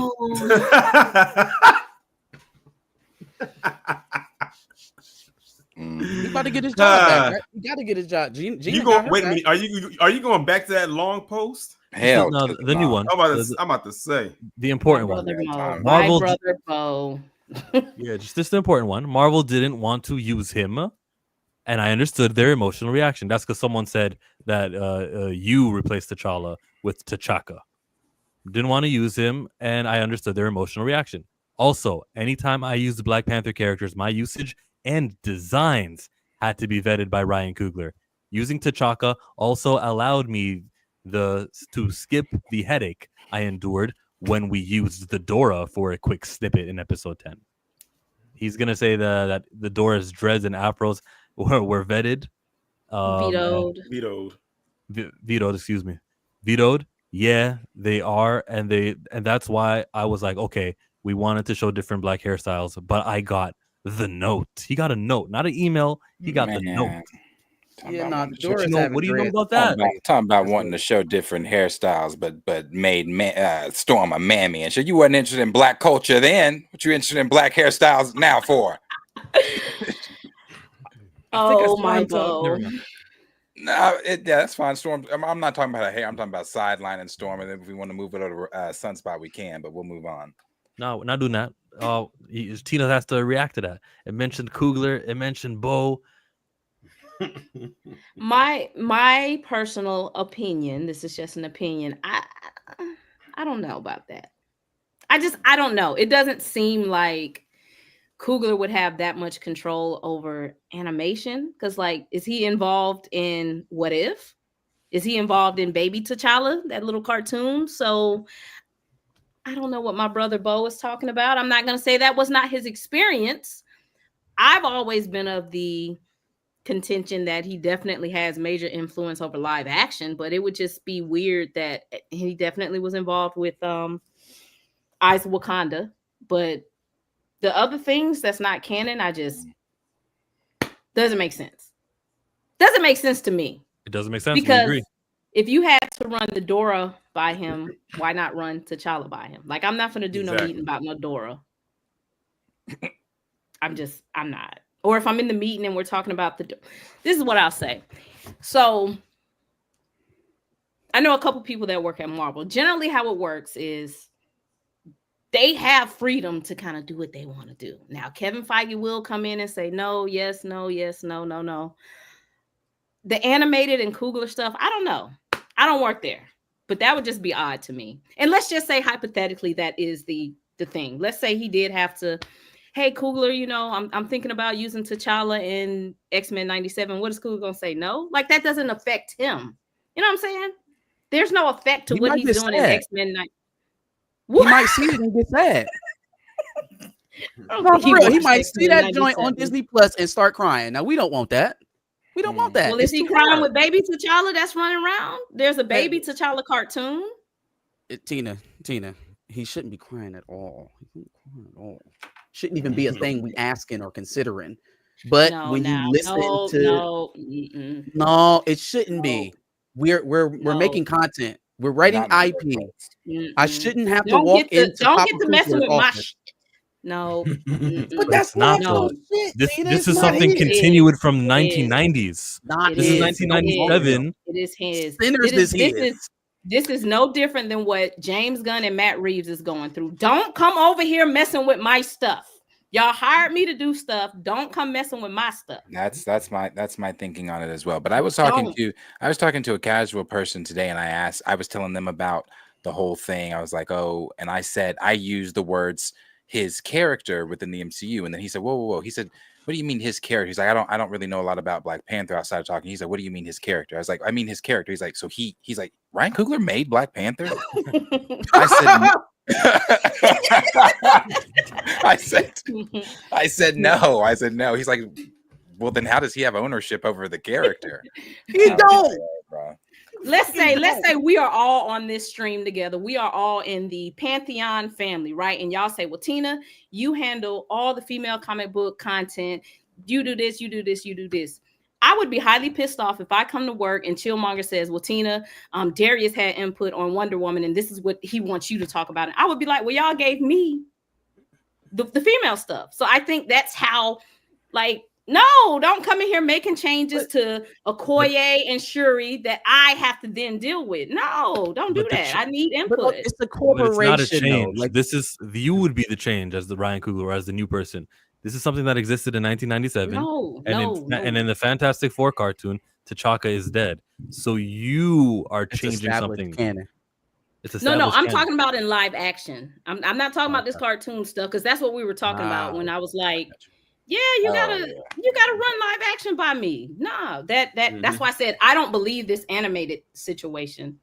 Live action, yeah, I can see them saying you need to go talk to Coogler before you get to doing stuff. I don't know. I ain't gonna call that man no liar. It just sounds weird to me. That sounds like a very weird lie to just say. Oh yeah, even the hairstyles too. Like, oh, okay, thanks, Bo. That's a lot of info. It just doesn't track with what he said previously. It doesn't. That's the true point I made. You said humanity over continuity first. I feel that he said that because he felt, and when it was a year ago, he was like, oh yeah, most people aren't ready for the T'Challa thing. But he's seen enough recast T'Challa throughout his timeline. That's why today he's like, oh yeah, T'Challa's the in thing. So I've moved my position to now, that's what it feels like. I've moved my position because I'm trying to steer the pot, or I move the position because that's the card I want to play today because I feel black enough. I'm confused on him being able to move the position on the chessboard. So I guess he's the queen piece. He can go anywhere on the board he wants to go. Well, there's only one general truth. Did you originally write T'Challa, and did you get notes from them saying no T'Challa? That's no matter how he feels about it or how he wants to word the tweet. There's only one true way that happened, and he either chose T'Challa and he got it shot down and it was T'Chaka, or he chose T'Chaka. But who shot him down? Because it sounds like he said, I didn't want to do it because I didn't want to go through Coogler, which is crazy. It sounds like he said that. Isn't that what he said? He was like, I backed out of it because all my stuff had to go through Coogler. Isn't that what he said? Doesn't sound like he did go through Coogler. It was vetted by Coogler. I'll read it. That's not what he said. It says Marvel didn't want to use him, and I understood their emotional reaction. Keep going. Also, anytime I use Black Panther characters, my usage and designs to be vetted by Ryan Coogler using T'Chaka is also allowed me. So yeah, okay, that it kind of reads like he was told, but then anything further about using T'Challa would have had to gone through Coogler. So to avoid that, he went another way. Is So what I I'm can read that. Also allowed me to skip the headache. I see that now, reading it a little different. Yeah. Mhm. Okay. Skip the So what does it headache mean of having Marvel to talk told to Coogler and be like, "Oh, this is what I want to do, Ryan." Which blah, still blah. puts Ryan Coogler in the same type of light. Now you're presenting him as an obstacle to have to do your work. Right. You Like, know, what? I you're mean, what presenting would him it as a really with the problem. headache be? Hey, Coogler, I want to use T'Challa. Yeah, Like, but what is the it feels headache? like Marvel, when he said Marvel told him, let's just say it's Brad Winderbaum. Brad Winderbaum He is knows Marvel. what the So headache is. Brad told me, nah, we can't do it because I already know Ryan Coogler's position on this. So he didn't even need to go and bug Coogler for that information about using T'Challa. It had to be T'Chaka. I think Coogler's only question is this going to be canon? Does this affect live action? No. Oh, well, do what the hell you want to do. I would hope that would be the answer, but I So hope. then if that let's say that that's Ryan's thinking. It's like, okay, is this not canon? Do what the hell you want to do? Then why T'Chaka? Why go the T'Chaka route? Well, it sounds like Bo all didn't of it even still take has to go through Coogler, right? T'Chaka has to go through Coogler. Dora has to, or is it just T'Challa goes through Coogler? It sounds like the whole Black Panther Yeah, I would universe has assume to go it's through the Coogler. franchise. Yeah. Yeah. So how did you make the executive decision to do T'Chaka then? Right. You see how? That's what I'm trying to figure out. Like, it just, I've been saying, we have a group message, the three of us, me, Chill, and Marcus, and I don't send them anymore because I guess I felt like I was the only one that really cared about it in the group message. But I used to send screenshots. Like, remember, I would send screenshots like, he's not telling us some shit about Black Panther because he knows some shit. And I've been saying he knows, like, it's just not connecting. The pieces aren't connecting. The stuff he's saying is not connecting. And I don't know. He still want to work there, y'all. Let's keep Of it course. funky. He talking shit, course. but he still wants to work there, so he ain't gonna uncover everything. Yeah. He got to save something for the lawsuit if it actually make it to court. Definitely. Oh, it's going to court. We got a court date. It's going. Unless they settle. You don't think they gonna settle before? I think they gonna settle before. I don't know, man. Bo be talking so much shit. They might want to take him. They might challenge him. That's why I be like, bruh, just stop. But do you think the stuff that he got is legit though? Do you think they actually talked to him the way they talked to him? They had pictures of him showing them to the exec, showing it to his son and all that other stuff. I think he like has some a of that case. stuff is legit. I think if he it's has a real. case. So I think he has a case. Yeah. So you gonna let the discovery open up over Bo DeMaio and all of this stuff going on with his coworkers? I think we just set you with a new group of coworkers and we can move I don't on. know. The way he's going, they might want to just rock with him. That's why I'm like, bruh, stop. He feels like he feels like he got done dirty, and this is his only way of getting revenge on them is by putting things, and not only that for his own benefit, but he's also throwing plants out in people's ears like this is how they really get down. And I believe y'all don't like y'all. He like y'all don't know how they get down. I worked with them. I've been in meetings with them. This is who they really are. What they present to you on these conferences, on these red carpets, that's just the facade. I've been in the room with them and had conversations. This is them. Yeah. And what I'm presenting to you, this isn't even the whole thing, not even by a long shot. But I bet you if I could be a fly on the wall in the courtroom when this thing goes to trial, I can only imagine what I would hear. I can imagine from both sides. So we get access to emails, all type of communication. Oh man, please open it up. One of the questions is too, how much of this is really like is really factual on his end and not disgruntled? That too. Listen, some of the things he's saying, look, I believe it. I've heard of people getting phone calls 5 o'clock in the morning. Get up, we need you to do this. Oh, like, yeah. I've heard some things. So I'm not saying everything he's saying is true. I wasn't there. I don't know. But I think there is levity in some of the things he's saying for sure. I think those there's VF enough workers were saying that. I think there's enough circumstantial evidence surrounding Marvel to suggest what he's talking about is real. He talked about workplace safety violations, right, at Marvel that he brought up as a concern. Somebody died on the Wonder Man set. Letitia Wright broke her shoulder and her collarbone recording Wakanda Forever. Like, there are legitimate things. I think Harrison Ford fell doing Dial of Destiny. You know what I'm saying? Like Hmm. they people out here really getting injured on these Disney sets. And one of his main things was like, hey, listen, man, y'all got some inappropriate shit going on here, and some of the working conditions is dangerous. And he's saying that was the driving force for him getting out of there at the end, was him bringing some of that information to a high level executive. So if he's able to get discovery over that shit, give us the reports of all your accidents on set. Give us the reports of all your inappropriate workplace relationships and who they were reported by. Like that's shit Disney do not want to sit up here and comb through in court. Oh, So good point. Victoria Alonso sued after Of course, she ran the same she playbook. got fired and got Gina her. Carano got her job Like back. Disney wants to go. Look. They want to settle. And then look at what happened with Scarlett Johansson after Black Yep. Widow. She said, Yep. I don't Settle. care. She said, Settle. I don't care about no pandemic.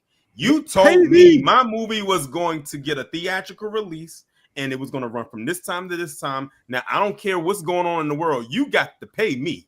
And Yeah. she got paid and probably then some.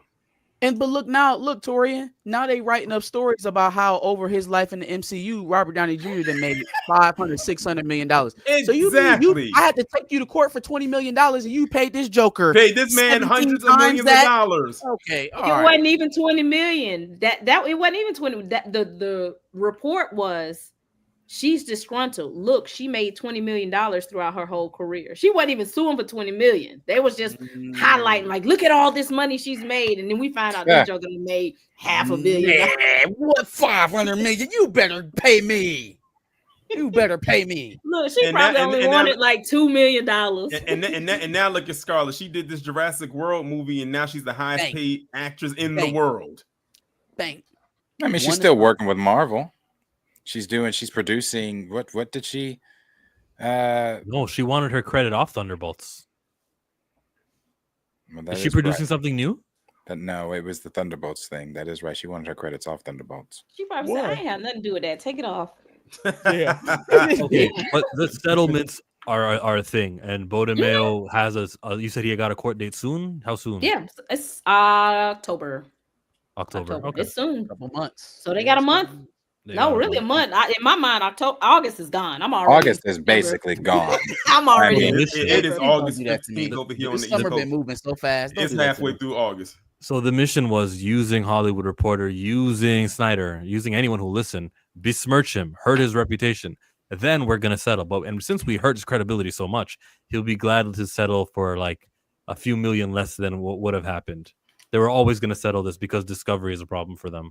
I don't think they were going to settle. I think they wanted to fight this. And a part of me feels like this is about to be maybe some Drake Universal type thing that they might be looking at, because you know how they look at us. They might be looking at him like, yeah, we settle with everybody else, but you acting different. We about to show you.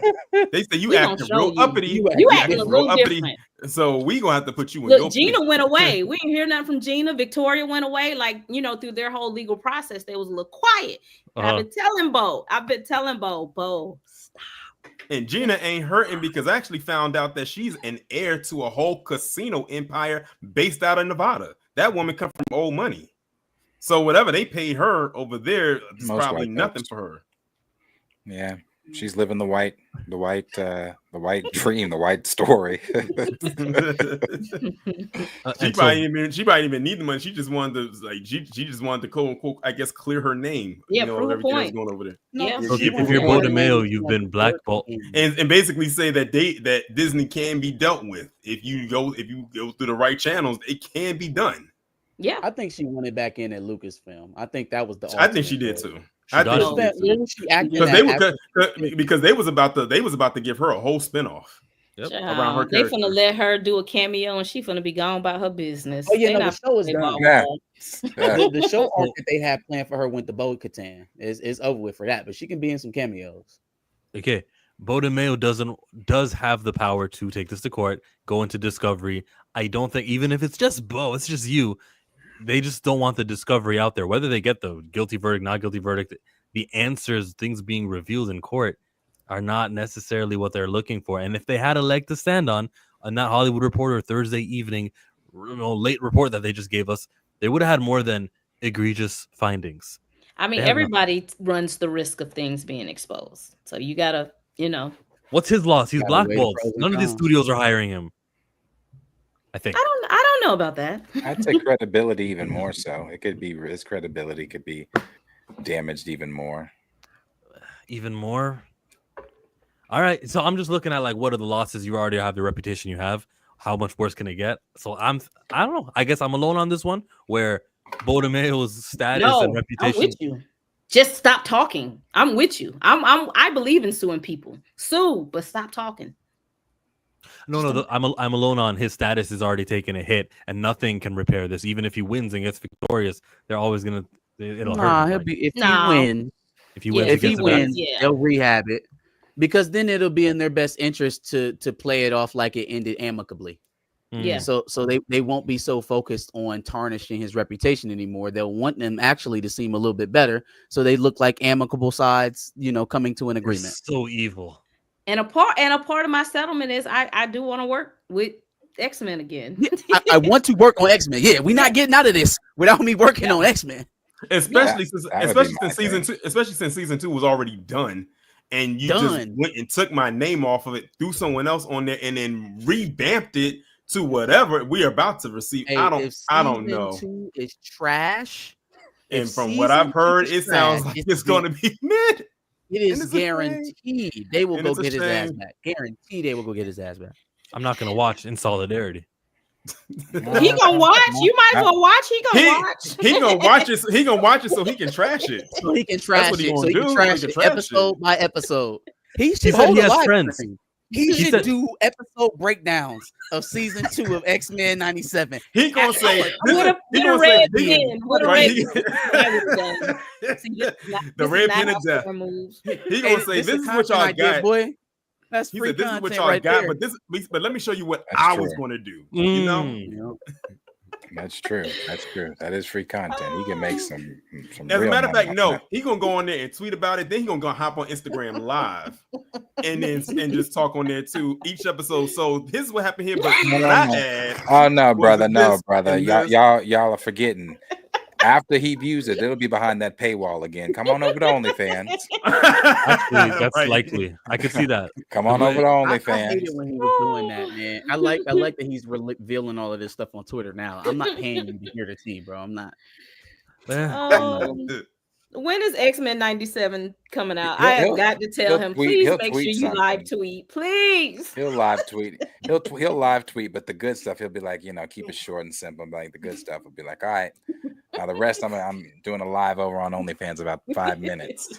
I understand how that you can make you money. I get it, but I also get that you want to do something that many people can see. If you can be the talk of the internet world, like every night after an X-Men episode, you got 5,000 people in your live chat, super chats, and all that good stuff. You are still making money. Plus, you built your channel because you got all these subscribers, and maybe they'll stick with you afterwards. So you take advantage of it to become more popular, and with popularity comes long-term, ad revenue and different YouTube videos you could do. If I was both, that would be one of my demands. You don't want me to go to court, then I want to be in charge of the live action X-Men stuff. Jake, or whatever his name is, Toodles. Jay Castorino. Nah, I'm talking about Who's Schreier. writing it? Schreier's directing. Oh, you Who's the mean writer? live action X-Men? You want Shire? Yeah. Off. Oh, okay. He wants That's the live lucky action. He wants live action. If I'm Bo, that would be my demand. You don't want me to go live to public with this, unless they're thinking like Tina's thinking, "Oh, nigga, we gonna teach you a lesson." Then I would tell them, "All right, then give me the live action X-Men." And no one would be opposed to it because they saw what he did with X-Men 97. I mean, people would be off. I think that conversation even Why not came just up let him after write? the first season of X-Men 97. Well, yeah, Like, write it. he That's was what I'm talking mentioning about. his Write it. Yeah, They let was him write it. mentioning his name. Let He's like, Shire what? direct. They said, why? They was asking, like, can he do the live action? Can he do the writing for live action X-Men? Because this was phenomenal what he did with X-Men 97. Yeah, yeah, I agree. Let him write it. That could work. Let Shire direct and let Bo write it. I do not like Schreier, Jesus, but I'll be there. I'll be there, I don't think he's child. gonna make the cut either. I don't think he's gonna make the cut, but I think he's the first pick, not the last. I'll be there, child. I think that he's just. I think he's just. They're happy with him right now. So Why?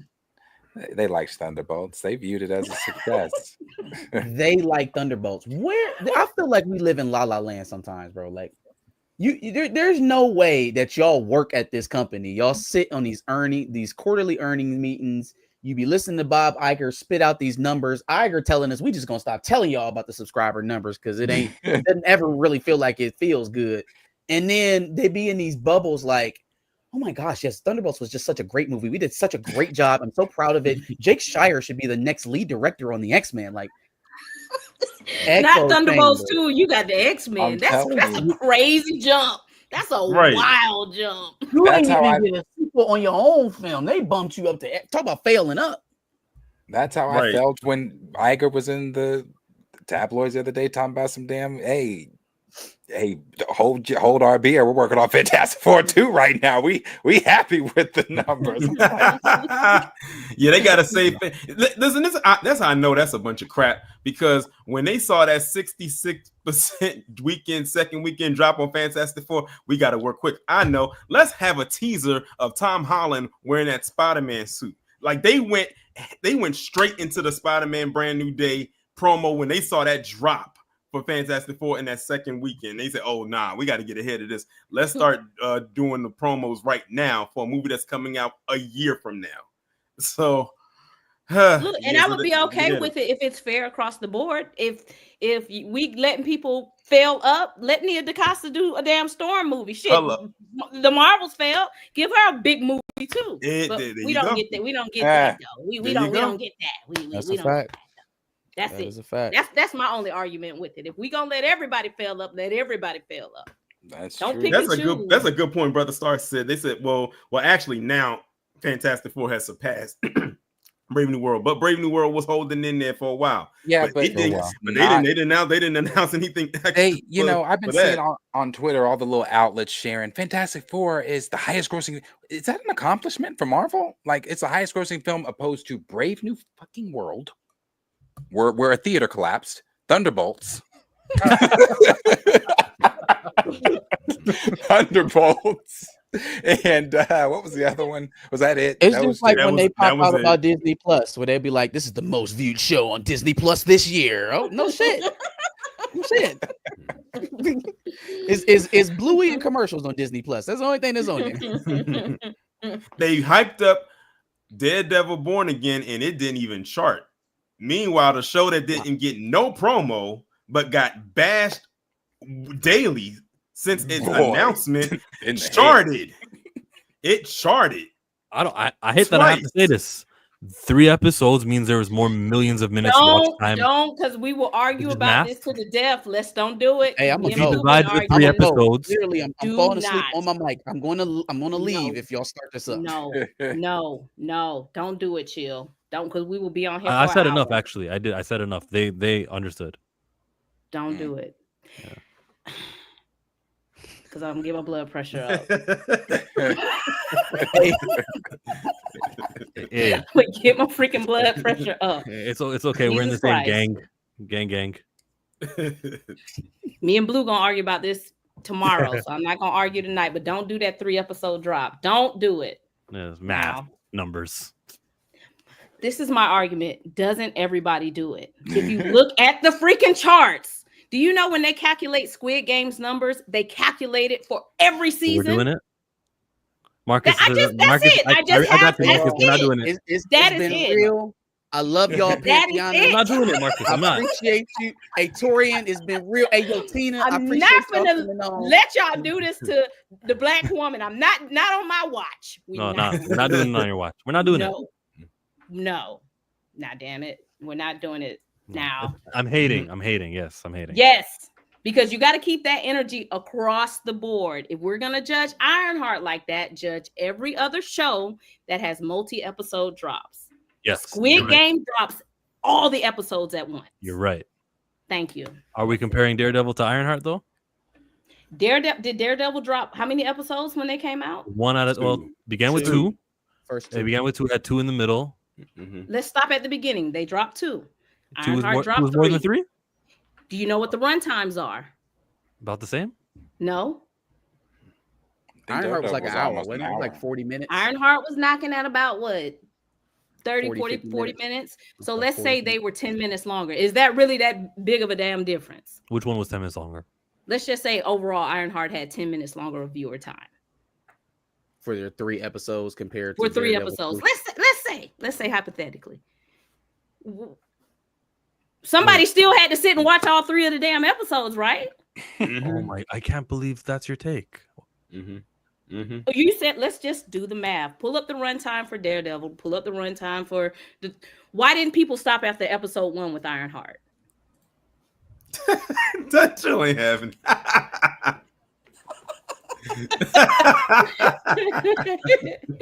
And Ironheart had to fight racism. Daredevil had white supremacy on their side and still didn't chart. And had much more promo behind it too. I mean, they more hyped it up. promo. And they had a lot of promo behind Daredevil. Ironheart, literally, people was asking where the heck is that trailer at, and then they dropped it on the same day as the Superman trailer. I'm sorry, we had to fight racism. I'm sorry. A month before the show come out, they dropped their teaser, their main, and their final trailer all in like 3 weeks. And the show I don't feel like the counter arguments being well represented here so far. So I want to say that it also No, Marcus, that's cheating. Poor narrative. We can't. Poor narrative and not so great writing overall. That was also present in the show. But we just talking about who watched. Who watched. No, you sure? Who watched? Look, I congratulate Ironheart for charting where a lot of other Disney Plus shows didn't perform that well. And Tori and Tina are right. It was a horribly marketed television show. Like, for a Disney Plus show, it was and terribly homophobia. marketed. We had to fight a lot of phobias and racism. I just didn't. To even get there. I didn't care for some of the narratives that were being pushed in there. I didn't like that we went to an anti-hero narrative for Riri when she's written in the comics as a hero. It was just some things in there I would have done differently, but that doesn't speak to the actual numbers of the show. It charted because it charted. I think, and that's all that. It charted 2 weeks. 2 weeks. It might be charted 3 weeks. Don't let me pull up Nelson. It better not be on there for 3 weeks, because y'all really ain't gonna hit the end of it. And the thing is, it wasn't even that much of a drop because it was 6 one week and it was 7 another week. So it wasn't like, oh, it went from 6 to 10. So and the numbers were still kind of even too. They weren't even off by much. Between both of those weeks. Hey yo, Best Eater. It's too late, brother. It's too late. All right. too late. Hey, this is my new favorite commenter, Best Eater. At the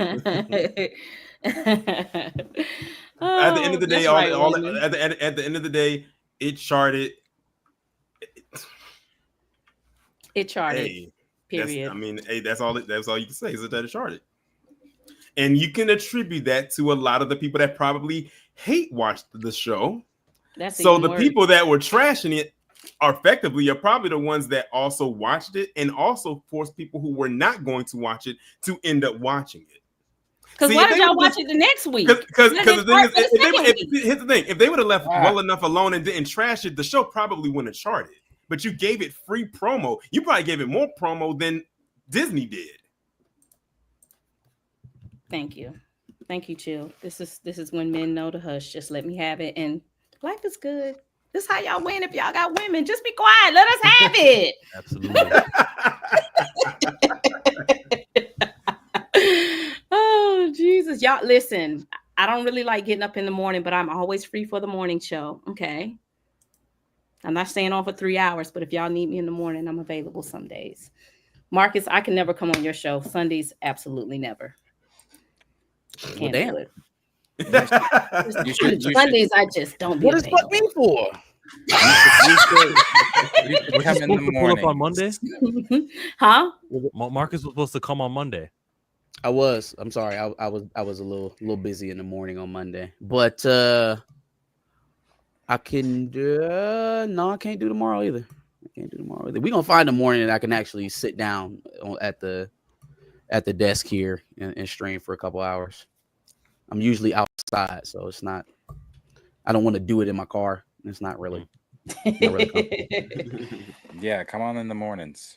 Either one of y'all. When Game of Thrones starts, I'll definitely be there. I'll be there for the hedge night. Oh, he's my House of the Dragon. Yeah. Well, the hedge night. Hedge Can night we is do- in January. Hedge night. What's the hedge night? That's not the They seven. they that Yeah, slid Night in of the front Seven of the, Oh, the is night that of the night the Seven Seven Kingdom? Oh, it Oh, is. okay. It is in January. Yeah, Where's the allegedly. damn trailer? They said George is gonna be at Comic-Con in October. Maybe we'll get it then. Let's do. We'll talk about it another time. But let's do. For people that are watching, if all of us are watching, let's do some after show talks about them. Okay. Let me down. know. Yeah, for sure. You Anyway, gon' think about me when I'm gone. I need that money like the ring I never won. Did Jonathan Majors get a payout or fired and Kang is done? He ain't Fired getting and Kang He is no done. payout. Fired and Kang is done. And honestly, I don't even think he's looking for it. I mean, I think he just wants to be done with this and Yes. he's moving on. He's working Yes. on his new movie. He's Move with on. Megan Good. They might be trying to start a family.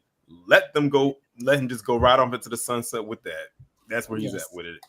I'm so glad No they payout. proved me wrong. I definitely thought their relationship was fake at first. You know, it seems like they actually like a Listen, real Marcus, I'm deal. telling you, that's who he was texting. I did Yeah, not. I've been I'm telling saying you, that. I is told who he was you. Sure. That is who he was texting. Yep. That name that was in the phone, that was his I full told name. you. That's what I he was told texting. you. Because what's the irony that he ends up with her after that? Like that's who he was talking to. Married, like Married everything and was just all of that. moving. Boom, boom, felt boom, Really boom. fast. She felt responsible. She was like, Lord, let me just go ahead and stick by your side. Jesus, it's my fault. Don't do that. Don't do that. Don't do that. It was true love. Who else? I'm not gonna show up to court with no. I just met. We've been talking for a month. It was true love. Child, she was Cleopatra. Megan.